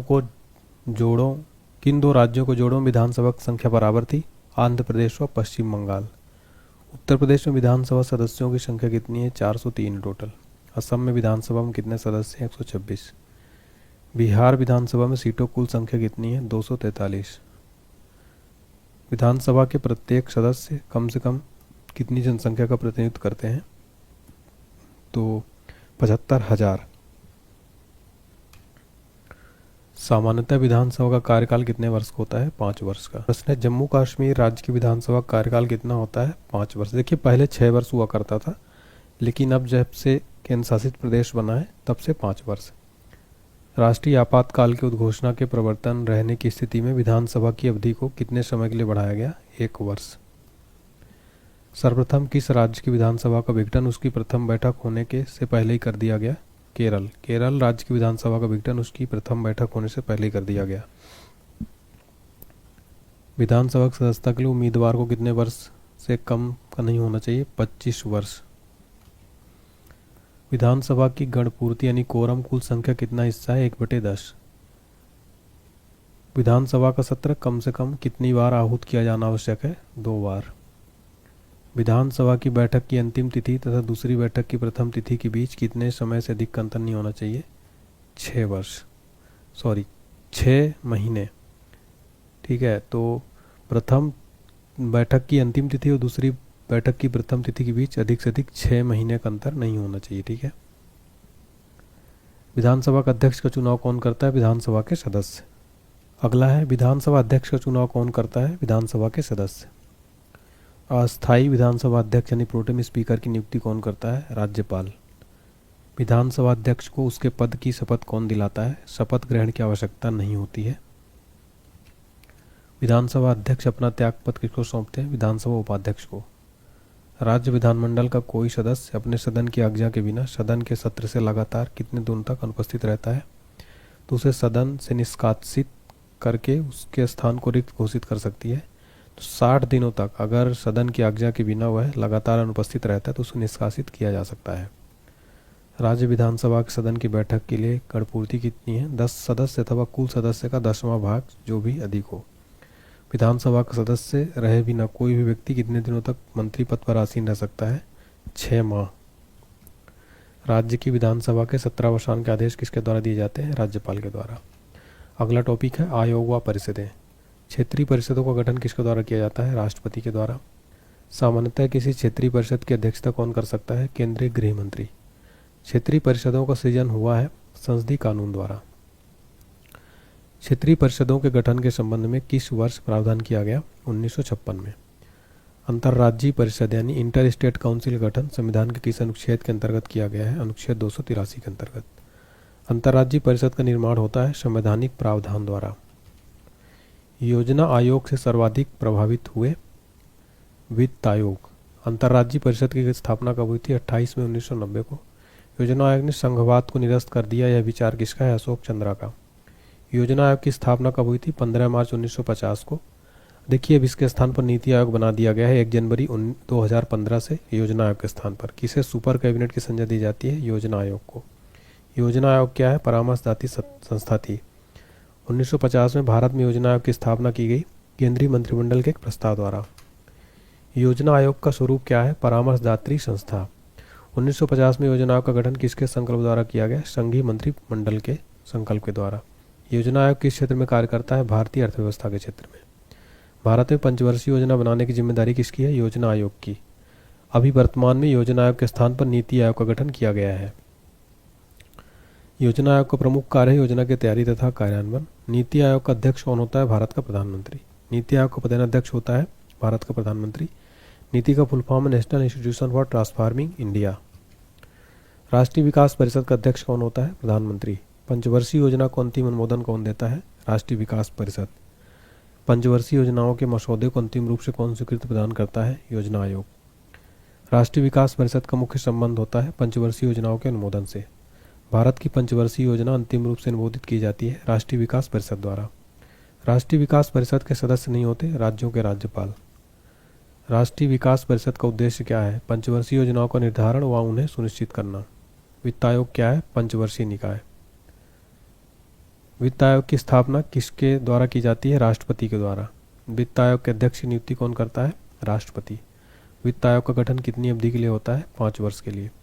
राष्ट्रपति वित्त आयोग का गठन कितने वर्ष बाद करते हैं? प्रत्येक 5 वर्ष बाद। वित्त आयोग का प्रधान कार्य क्या है? केंद्र और राज्यों के बीच राजस्व वितरण। केंद्र और राज्य में राजस्व के वितरण में सबसे महत्वपूर्ण भूमिका कौन निभाता है? वित्त आयोग। राज्यों के कर भाग को निर्धारित करने का अधिकार किसके पास है? वित्त आयोग के पास। भारत में संघीय वित्त संबंध रखता है राज्यों और केंद्र के बीच वित्त से। भारत में राष्ट्रपति को विशिष्ट केंद्र राज्य राजकोषीय संबंधों के बारे में सुझाव किसके द्वारा दिया जाता है? वित्त आयोग के द्वारा। भारतीय संविधान के किस अनुच्छेद के अंतर्गत वित्त आयोग का गठन किया जाता है? अनुच्छेद 280 के अंतर्गत। वित्त आयोग में अध्यक्ष के अतिरिक्त कितने सदस्यों की व्यवस्था है? 4। प्रथम वित्त आयोग के अध्यक्ष कौन थे? के.सी. नियोगी। 16वें वित्त आयोग के अध्यक्ष कौन है? डॉक्टर अरविंद पनगड़िया। कौन सा प्राधिकरण भारत की समेकित निधि में राज्यों को राजस्व की सहायता अनुदान देने वाले सिद्धांतों की अनुशंसा करता है? वित्त आयोग। भारतीय लोक प्रशासन संस्थान की स्थापना कब हुई? मार्च 1954 में। भारतीय पुलिस सेवा का प्रशिक्षण कहाँ होता है? हैदराबाद में। सिविल सेवाओं का भारतीयकरण किया गया लॉर्ड लिटन द्वारा। अखिल भारतीय सेवा का गठन कौन कर सकता है? संसद। भारतीय प्रशासनिक सेवा तथा भारतीय पुलिस सेवा को समाप्त करने की सिफारिश किसने की थी? राजमन्नार आयोग ने। संविधान का कौन सा अनुच्छेद संघ लोक सेवा आयोग से संबंधित है? अनुच्छेद 315। संघ लोक सेवा आयोग में अध्यक्ष के अलावा कितने सदस्य होते हैं? 9। संघ लोक सेवा आयोग के अध्यक्ष की नियुक्ति कौन करता है? राष्ट्रपति। संघ लोक सेवा आयोग के अध्यक्ष की पदावधि कितनी होती है? 6 वर्ष या 65 वर्ष की आयु, जो भी पहले। अगला प्रश्न है, संघ लोक सेवा आयोग यानी यूपीएससी के जो चेयरमैन होते हैं कितना रुपए प्रतिमाह वेतन मिलता है? 2.5 लाख रुपए। संघ लोक सेवा आयोग के सदस्य अपना त्यागपत्र किसे सौंपते हैं? राष्ट्रपति को। अगला है निर्वाचन आयोग। तारकुंडे समिति तथा गोस्वामी समिति का संबंध किससे है? चुनाव व्यवस्था में आमूल सुधार से। भारत में निर्वाचन पद्धति किस देश की निर्वाचन पद्धति के अनुरूप है? ब्रिटेन के। भारतीय संविधान के किस अनुच्छेद में निर्वाचन आयोग का वर्णन है? अनुच्छेद 324 में। निर्वाचन आयोग, सर्वोच्च न्यायालय, संघ लोक सेवा आयोग, नियंत्रक और महालेखा परीक्षक का कार्यालय जैसी संस्थाओं में कौन सा लक्षण समान है? वह संवैधानिक संस्थाएं हैं। भारत में मुख्य निर्वाचन आयोग की नियुक्ति कौन करता है? राष्ट्रपति। निर्वाचन आयोग का प्रमुख कौन होता है? मुख्य निर्वाचन आयुक्त। परिसीमन आयोग का अध्यक्ष कौन होता है? मुख्य चुनाव आयुक्त। संविधान लागू होने के बाद राष्ट्रपति ने पहली बार कब 2 व्यक्तियों को मुख्य निर्वाचन आयुक्त की सहायता के लिए निर्वाचन आयुक्त के पद पर नियुक्त किया? 1989 में। भारत के विभिन्न राजनीतिक दलों को राष्ट्रीय या क्षेत्रीय दल का दर्जा देने का अधिकार किसको है? चुनाव आयोग को। मध्यावधि चुनाव कब कराया जाता है? समय के पूर्ण होने से पहले ही, जब लोकसभा भंग हो जाए। भारत में प्रथम आम चुनाव किस वर्ष किए गए थे? 1951-52 में। भारत में सार्वजनिक मताधिकार के आधार पर प्रथम चुनाव कब हुआ? 1952 में। भारत में पहली बार महिलाओं को मताधिकार कब प्राप्त हुआ? 1926 में। पार्लियामेंट द्वारा दिसंबर 1989 में निर्मित कानून के अनुसार एक नागरिक के वयस्क होने की कानूनी आयु कितनी है? 18 वर्ष। भारत में मतदान की आयु सीमा 21 वर्ष से घटकर 18 वर्ष कब किया गया? 1989 में। भारत में मतदान की न्यूनतम निर्धारित आयु कितनी है? 18 वर्ष। चुनाव के समय किसी चुनाव क्षेत्र में चुनाव प्रचार कब बंद करना होता है? मतदान समाप्त होने के 48 घंटे पहले। किसी निर्वाचन के दौरान किसी राजनीतिक दल के उम्मीदवार की मृत्यु हो जाने की स्थिति में कितने दिनों के अंदर दूसरा प्रत्याशी खड़ा करना पड़ता है? 7 दिनों के अंदर। अगला है, मुख्य निर्वाचन आयुक्त को प्रतिमाह कितना वेतन मिलता है? 2.5 लाख। दिनेश गोस्वामी समिति का संबंध किससे था? निर्वाचन सुधारों से। कौन सा आयोग भारत के संविधान के एक अनुच्छेद के अंतर्गत उपलब्ध के पालन में गठित हुआ? निर्वाचन आयोग। निर्वाचन आयोग का कार्य नहीं है उम्मीदवारों का चयन करना। मुख्य निर्वाचन आयुक्त की नियुक्ति तथा उसको पदच्युत करने का अधिकार किसको है? राष्ट्रपति को। निर्वाचन आयुक्त की सेवा शर्त तथा कार्यकाल निश्चित करता है संविधान। लोकसभा अथवा विधानसभा किसी चुनाव प्रत्याशी की जमानत राशि कब जब्त की जाती है? जब वह कुल मतदान के 1/6 मत भी प्राप्त नहीं कर पाता। ईवीएम का प्रयोग भारतीय चुनाव में कब से प्रारंभ हुआ था? 1997 से। अगला टॉपिक है केंद्र राज्य संबंध। चलिए देखते हैं हमारा अगला टॉपिक। संघ सूची, राज्य सूची तथा समवर्ती सूची का विस्तृत उल्लेख संविधान के किस अनुसूची में है? 7वीं में। सरकारीय आयोग की सिफारिशों का संबंध है केंद्र और राज्यों के बीच संबंधों से। केंद्र राज्य संबंध पर 1971 में राजमन्नार समिति किस राज्य के द्वारा गठित की गई थी? तमिलनाडु के द्वारा। भारतीय संविधान में राज्य की शक्तियां एवं कार्य किस प्रकार से विभाजित किए गए हैं? 3 सूचियों में। केंद्र तथा राज्य के मध्य शक्तियों के वितरण के लिए भारत का संविधान 3 सूचियों को प्रस्तुत करता है। कौन से 2 अनुच्छेद शक्तियों के वितरण को विनियमित करते हैं? अनुच्छेद 245 तथा 46। भारतीय संविधान में अवशिष्ट अधिकार है केंद्र के पास। अवशिष्ट विषयों पर विधि निर्माण का अधिकार किसे प्राप्त है? संघ को। किन स्थितियों में संसद राज्य सूची के विषयों पर विधि निर्माण कर सकती है? अंतर्राष्ट्रीय संधि व समझौते को लागू करने होती है। भारतीय संविधान में अवशिष्ट शक्तिकारों को संघीय सरकार को दिया जा गया है। क्या भारतीय संघ का कोई राज्य किसी विदेशी राष्ट्र या अंतर्राष्ट्रीय संगठन से ऋण ले सकता है? नहीं। समवर्ती सूची में लिखे विषयों पर अधिनियम बनाने का अधिकार किसके पास है? राइट आंसर है राज्य और संघ के पास। अगला प्रश्न, पंचायती राज विषय है राज्य की सूची में। भूमि सुधार किसके विषय के अंतर्गत आता है? राज्य सूची के। आर्थिक नियोजन विषय है समवर्ती सूची में। कौन सा विषय समवर्ती सूची में? शिक्षा। भारतीय संविधान को 7वीं सूची के अंतर्गत संघ सूची में किसका उल्लेख नहीं है? गैस का। भारतीय संविधान की 7वीं सूची के अंतर्गत राज्य सूची में किसका उल्लेख है? वन का। कौन सा विषय संघ सूची के अंतर्गत समाविष्ट है? जनगणना। शिक्षा किस सूत्रों के अंतर्गत आती है? समवर्ती सूची। कौन राज्य सूची में नहीं है? सुरक्षा। सामाजिक सुरक्षा एवं सामाजिक बीमा विषय है समवर्ती सूची में। शिक्षा को किस संविधान संशोधन द्वारा राज्य सूची से हटाकर समवर्ती सूची में शामिल किया गया? 42वें संविधान संशोधन द्वारा। समवर्ती सूची के विषय नहीं है समाचार पत्र। रेलवे पुलिस किस सूची में आते हैं? राज्य सूची में। विवाह, संविदा, श्रम कल्याण, बीमा, आर्थिक व सामाजिक योजना जैसे विषय किस सूची के अंतर्गत आते हैं? समवर्ती सूची। मुद्रा, प्रतिरक्षा, बैंक, प्रादेशिक मामले, डाक तार, नागरिकता आदि विषय किस सूची में रखे जाते हैं? संघ सूची में। पुलिस, न्याय, स्थानीय सुशासन, स्वास्थ्य, कृषि, सिंचाई आदि विषयों की सूची में शामिल किया गया है राज्य सूची में। विधायी शक्तियों की संघीय सूची में समाविष्ट किसी विषय के संबंध में भारत के उच्चतम न्यायालय का अधिकार क्षेत्र बढ़ने का अधिकार किसे दिया गया है? संसद को। अंतर्राष्ट्रीय संधियों के भारत के किसी भाग अथवा संपूर्ण भारत में लागू करने के लिए संसद कोई भी कानून बना सकती है? आंसर है बिना किसी राज्य की सहमति से। समवर्ती सूची में कौन सा विषय है? श्रम कल्याण। संविधान को राज्य सूची में कौन सा विषय नहीं है? बीमा। अगला टॉपिक है राजभाषा। संविधान की कौन सी अनुसूची में क्षेत्रीय भाषाओं का उल्लेख है? 8वीं अनुसूची में। संविधान की 8वीं अनुसूची में सम्मिलित भाषाओं की संख्या कितनी है? 22। भारतीय संविधान में किन अनुच्छेदों में राजभाषा संबंधी प्रावधानों का उल्लेख है? 343 से 351 तक। भारत की राजभाषा कौन सी है? हिंदी। भारतीय संघ की आधिकारिक भाषा के रूप में संविधान द्वारा किसे मान्यता प्राप्त है? हिंदी को। संविधान के किस अनुच्छेद के अंतर्गत हिंदी की राजभाषा के रूप में दर्जा प्रदान किया गया है? अनुच्छेद 343(1) के तहत। हिंदी देश की राजभाषा है, लेकिन शासकीय प्रयोजनों के लिए अंग्रेजी भाषा के प्रयोग को कब तक करने की अनुमति प्रदान की गई है? निश्चित काल के लिए। किसी भाषा को किसी राज्य की राजभाषा के रूप में अंगीकार करने का अधिकार किसे है? राज्य विधानमंडल। किस राज्य ने उर्दू को राजकाज की भाषा के रूप में अंगीकार किया है? तो जम्मू कश्मीर राज्य ने। डोगरी भाषा किस राज्य में बोली जाती है? जम्मू कश्मीर। सिंधी को किस संवैधानिक संशोधन द्वारा संविधान की 8वीं अनुसूची में शामिल किया गया है? 21वां संविधान संशोधन द्वारा। भारतीय संविधान के अनुच्छेद 340 के तहत प्रथम राजकीय भाषा आयोग का गठन हुआ था 1955 में बीजी खेर की अध्यक्षता में। संविधान के किस अनुच्छेद में व्यवस्था की गई है कि प्रत्येक राज्य शिक्षा के प्राथमिक स्तर पर मातृभाषा में शिक्षा की पर्याप्त सुविधाओं को उपलब्ध कराने का प्रयास करेगा? अनुच्छेद 350 से।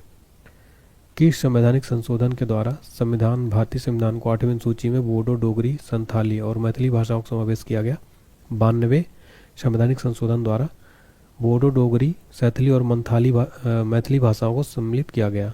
इसको आप BDMS ऐसे याद रख सकते हैं, बोडो, डोगरी, मैथिली और संथाली। किस भाषा को संविधान की 8वीं अनुसूची में शामिल नहीं किया गया है? मिजो को। भारत के किस राज्य में उर्दू को प्रथम राजभाषा का दर्जा प्रदान किया गया है? जम्मू कश्मीर। अगला है आपात उपबंध। भारत के संविधान के अंतर्गत कितने प्रकार की आपातकालीन व्यवस्थाओं पर विचार किया गया है? 3 प्रकार। संविधान के किस अनुच्छेद के तहत राष्ट्रीय आपातकाल की उद्घोषणा राष्ट्रपति करता है? अनुच्छेद 352 के तहत। देश में पहली बार राष्ट्रीय आपातकाल की उद्घोषणा कब की गई? 26 अक्टूबर 1962 को। देश में दूसरी बार राष्ट्रीय आपातकाल की उद्घोषणा कब की गई? 3 दिसंबर 1971 को। राष्ट्रपति ने तीसरी बार राष्ट्रीय आपातकाल की उद्घोषणा कब की थी? 25 जून 1975 को। तीसरी बार राष्ट्रीय आपातकाल की उद्घोषणा राष्ट्रपति ने किस आधार पर की? आंतरिक अशांति के आधार पर। प्रथम राष्ट्रीय आपातकाल की उद्घोषणा के समय देश के राष्ट्रपति कौन थे? Doctor S Radhakrishnan.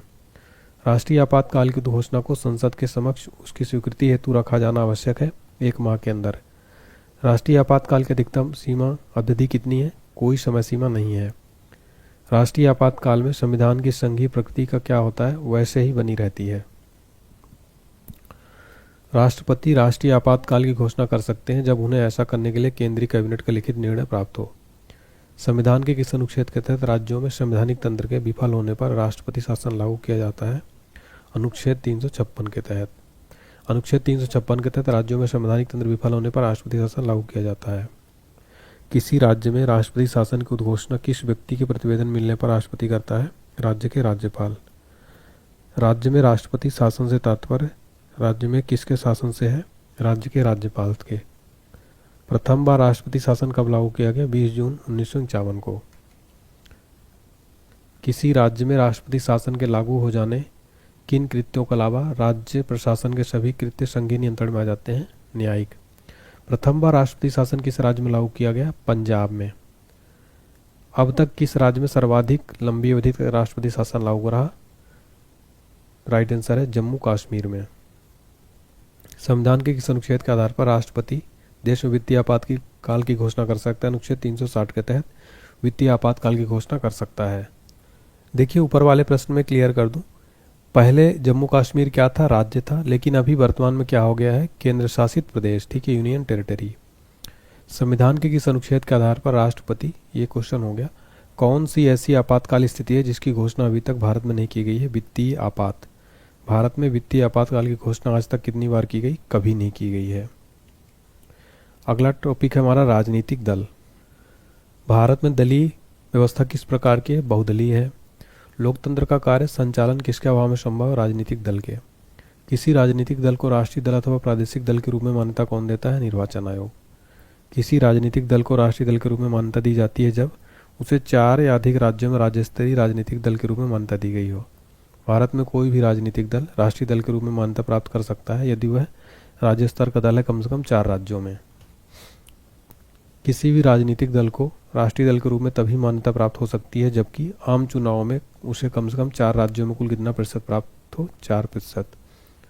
भारत में एक राष्ट्रीय दल के रूप में मान्यता प्राप्त करने के लिए किसी दल को कम से कम कितने मत प्राप्त करने चाहिए? 4% वैध मत अथवा 4 से अधिक राज्यों में। कांग्रेस का चुनाव चिन्ह क्या है? पंजा। भारतीय जनता पार्टी का चुनाव चिन्ह क्या है? कमल। धनुष एवं तीर किसका निशान है? झारखंड मुक्ति मोर्चा का। भारतीय कम्युनिस्ट पार्टी का अस्तित्व किस वर्ष हुआ? 1921 में। भारत में मुस्लिम लीग की स्थापना कब हुई? 1906 में। किसी मान्यता प्राप्त राजनीतिक दल का चुनाव आयोग द्वारा चुनाव चिन्ह के आवंटन के निर्णय के विरुद्ध कहाँ अपील की जा सकती है? सर्वोच्च न्यायालय में। किस राजनीतिक दल का चुनाव चिन्ह 1952 के चुनाव से अब तक अपरिवर्तित है? सीपीआई का। पशु पक्षी चुनाव चिन्ह रहने के कारण निर्वाचन आयोग के निर्देशानुसार किस राजनीतिक दल ने सर्वप्रथम नवंबर 1994 में अपना चुनाव चिन्ह बदला? Forward block. Telugu Desam party के चुनाव चिन्ह क्या है? साइकिल। दल विहीन लोकतंत्र के पक्ष में कौन था? जयप्रकाश नारायण। राजनीतिक दल के लिए जरूरी क्या है? जरूरी है लोकतंत्र के लिए। राजनीतिक दल किसके लिए जरूरी है? लोकतंत्र के लिए। अगला टॉपिक है फ्रेंड्स दल बदल विरोधी कानून। चलिए देखते हैं दल बदल विरोधी कानून यानी एंटी डिफेक्शन लॉ से संबंधित कौन सा संशोधन है? 52वां। विधानसभा में किसी दल के निर्वाचित सदस्यों के दल बदल पर किसने प्रतिबंध लगाया? संविधान का 52वां संविधान संशोधन कानून। किस अधिनियम द्वारा किसी पार्टी के टिकट पर निर्वाचित सदस्य को दल बदल करने से रोका गया है? 52वां संविधान संशोधन अधिनियम। दल बदल निरोधक अधिनियम जिस तिथि को पारित हुआ कौन सी तिथि? 15 फरवरी 1985। अगला है पिछड़ा वर्ग विशेष प्रावधान। वर्तमान समय में लोकसभा की 543 सीटों में कितनी सीटें अनुसूचित जाति के लिए आरक्षित है? 84। लोकसभा में सुरक्षित निर्वाचन क्षेत्र किससे संबंधित नहीं है? पिछड़े वर्ग से।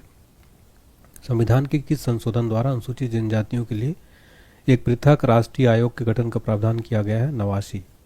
राष्ट्रपति लोकसभा में आंग्ल भारतीय समुदाय के कितने व्यक्तियों को प्रतिनिधित्व न होने पर की स्थिति मनोनीत कर सकता है? 2, लेकिन अभी ये समाप्त कर दिया गया। राज्यपाल विधानसभा में आंग्ल भारतीय समुदाय के कितने व्यक्तियों को प्रतिनिधित्व न होने पर मनोनीत कर सकता है? 1। भारतीय संविधान में अल्पसंख्यकों को मान्यता किस आधार पर दी गई है? कुल जनसंख्या के साथ उस वर्ग की जनसंख्या का अनुपात। अगला प्रश्न पिछड़ा वर्ग आयोग का गठन कौन करता है? राष्ट्रपति। प्रथम पिछड़ा वर्ग आयोग का गठन कब किया गया था? 1953 में। प्रथम पिछड़ा वर्ग आयोग के अध्यक्ष कौन थे? काका कालेलकर। मंडल आयोग का संबंध था पिछड़ी जातियों से। मंडल कमीशन ने पिछड़े वर्ग के लिए कितना प्रतिशत आरक्षण दिया? 27%। राष्ट्रीय पिछड़ा वर्ग की आयोग की स्थापना कब हुई थी? 1993 में।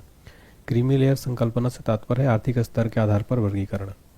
अगला है संविधान के किस भाग एवं अनुच्छेद में संशोधन की प्रक्रिया का उल्लेख है? भाग 20 अनुक्रमांक अनुच्छेद 368। भारतीय संविधान में संशोधन होता है धारा 366 के अनुसार। संविधान संशोधन कितने प्रकार से किया जाता है? 3 प्रकार से। अगला प्रश्न है संविधान संशोधन हेतु विधेयक सर्वप्रथम कहाँ प्रस्तुत किया जाता है? संसद में। संविधान संशोधन के लिए विधेयक को संसद के किस सदन में पेश किया जाता है? किसी भी सदन में। भारतीय संविधान का अधिकांश भाग संशोधित किया जा सकता है अकेले संसद के द्वारा। क्या राज्य विधानमंडल संविधान संशोधन प्रक्रिया को प्रारंभ कर सकता है? नहीं। भारत के संविधान में संशोधन नहीं किए जा सकते जनमत संग्रह से। संविधान में प्रथम संशोधन कब किया गया? 1951 में। प्रथम संवैधानिक संशोधन अधिनियम कब बना? 1951 में। प्रथम संवैधानिक संशोधन अधिनियम किससे संबंधित था? कुछ राज्यों के कृषि भूमि सुधार से। किस संशोधन द्वारा नागालैंड को राज्य का दर्जा प्रदान किया गया? 13वें संशोधन द्वारा। किस संविधान संशोधन द्वारा पंजाब राज्य को पुनर्गठित करके पंजाब तथा हरियाणा राज्य एवं चंडीगढ़ केंद्र शासित प्रदेश की स्थापना की गई? 18वां संविधान संशोधन द्वारा। संविधान की 8वीं अनुसूची में सिंधी भाषा को किस संवैधानिक संशोधन द्वारा शामिल किया गया? 21वें संविधान संशोधन द्वारा सिंधी भाषा को शामिल किया गया। किस संवैधानिक संशोधन अधिनियम द्वारा मेघालय राज्य की स्थापना की गई? 22वें में। किस संविधान संशोधन अधिनियम के द्वारा लोकसभा सीटों की अधिकतम संख्या 545 निर्धारित की गई? 31वां संविधान संशोधन के तहत। सिक्किम को भारतीय संघ के सह राज्य का दर्जा किस संशोधन द्वारा प्रदान किया गया? 35वें द्वारा। सिक्किम को पूर्णतः राज्य का दर्जा किस संवैधानिक संशोधन अधिनियम द्वारा दिया गया? 36वें संविधान संशोधन द्वारा। किस संविधान संशोधन अधिनियम द्वारा राज्य लोक सेवा आयोग के अध्यक्ष और सदस्यों की सेवानिवृत्ति की आयु सीमा 60 से बढ़ाकर 62 कर दी गई? 41वें संविधान संशोधन द्वारा। किस संवैधानिक संशोधन अधिनियम को लघु संविधान कहा जाता है? 42वें को। इसको आप 5 स्टार मार्क कर लेना। भारतीय संविधान की प्रस्तावना में समाजवादी तथा धर्मनिरपेक्ष शब्द जोड़े गए? 42वें संशोधन द्वारा। शिक्षा को किस संविधान द्वारा राज्य सूची से समवर्ती सूची में लाया गया? 42वें संशोधन द्वारा। अगला प्रश्न है, भारतीय संविधान में किस संशोधन द्वारा नागरिकों को मौलिक कर्तव्यों को सम्मिलित किया गया है? 42वें संशोधन द्वारा मौलिक कर्तव्यों को शामिल किया गया। किस संविधान संशोधन द्वारा किन्हीं विशेष परिस्थितियों में नीति निर्देशक सिद्धांतों को मूल अधिकारों के ऊपर अधिक महत्व देने का प्रावधान है? 42वें द्वारा। भारतीय संविधान की प्रस्तावना में धर्मनिरपेक्ष, समाजवादी तथा राष्ट्र की एकता और अखंडता वाक्यांश किस संशोधन द्वारा समाविष्ट किया गया? 42वें द्वारा। इस क्वेश्चन को भी फ्रेंड्स आप 5 स्टार मार्क करना। 42वें संविधान संशोधन अधिनियम 1976 से भारतीय संविधान में एक नया अध्याय जोड़ा गया। कौन सा? मौलिक कर्तव्य। किस संशोधन से समाजवादी, धर्मनिरपेक्षता तथा राष्ट्र की एकता और अखंडता शब्द संविधान में जोड़े गए? 42वें संशोधन द्वारा। किस संविधान संशोधन अधिनियम द्वारा स्वतंत्रता के मौलिक अधिकारों की संख्या को 7 से घटाकर 6 किया गया? 44वें संविधान संशोधन द्वारा। संविधान के किस संशोधन द्वारा संपत्ति के अधिकार को मूल अधिकार की श्रेणी से निकाल दिया गया? 44वें संशोधन में। 52वां संविधान संशोधन अधिनियम 1985 किससे संबंधित है? दल बदल कानूनी रोक से। 52वां संविधान संशोधन अधिनियम 1985 किससे संबंधित है? दल बदल तथा अनहरितताएं। वह संवैधानिक संशोधन कौन सा जिसके द्वारा राजनीतिक दल बदल पर प्रतिबंध लगाया गया है? 1985 का 52वां संशोधन। किस संवैधानिक संशोधन द्वारा अरुणाचल प्रदेश को राज्य का दर्जा प्रदान किया गया है? 55वां संविधान संशोधन द्वारा। किस संवैधानिक संशोधन अधिनियम द्वारा गोवा को राज्य का दर्जा प्रदान किया गया है? 56वां संविधान संशोधन द्वारा। भारत में मताधिकार की आयु को किस ढंग से 21 वर्ष से घटाकर 18 वर्ष किया गया? संवैधानिक संशोधन द्वारा। किस संवैधानिक संशोधन द्वारा मताधिकार की आयु 21 वर्ष से घटाकर 18 वर्ष की गई? 61वें संविधान संशोधन द्वारा। अगला प्रश्न, भारतीय संविधान के संशोधनों में कौन सा संशोधन केंद्रीय मंत्रिमंडल के आकार को सीमित करता है? 91। 51वां संविधान संशोधन विधेयक मंत्रिपरिषद को कितना प्रतिशत तक सीमित करने के लिए जारी किया गया है? 15%। 42वें संविधान संशोधन द्वारा जोड़ा गया नया अनुच्छेद संबंधित है मूल कर्तव्यों से। संवैधानिक संशोधन में से कौन से राज्यों से निर्वाचित होने वाले लोकसभा के सदस्यों की संख्या में वृद्धि करने से संबंधित है? 7वां और 31वां। भारतीय संविधान के किस संशोधन द्वारा राष्ट्रपति को कोई भी मामला मंत्रिपरिषद द्वारा पुनर्विचार किए जाने के लिए वापस भेजने का अधिकार दिया गया है? 44वें संविधान संशोधन द्वारा। भारत के संविधान में मौलिक कर्तव्य किस संविधान संशोधन द्वारा जोड़ा गया है? 42वें संशोधन अधिनियम में। 14 अगस्त 2007 को संसद द्वारा संविधान संशोधन में संशोधन के उपरांत अब अनुसूचित जाति की सूची में जातियों की संख्या कितनी है? 1206। भारत के संविधान के 44वें संशोधन द्वारा किस अधिकार को मौलिक अधिकार की श्रेणी से हटा दिया गया? संपत्ति के अधिकार को। कौन सा संवैधानिक संशोधन राज्यों से चुने जाने वाले लोकसभा सदस्यों की संख्या बढ़ाने से संबंधित है? 7वां और 21वां।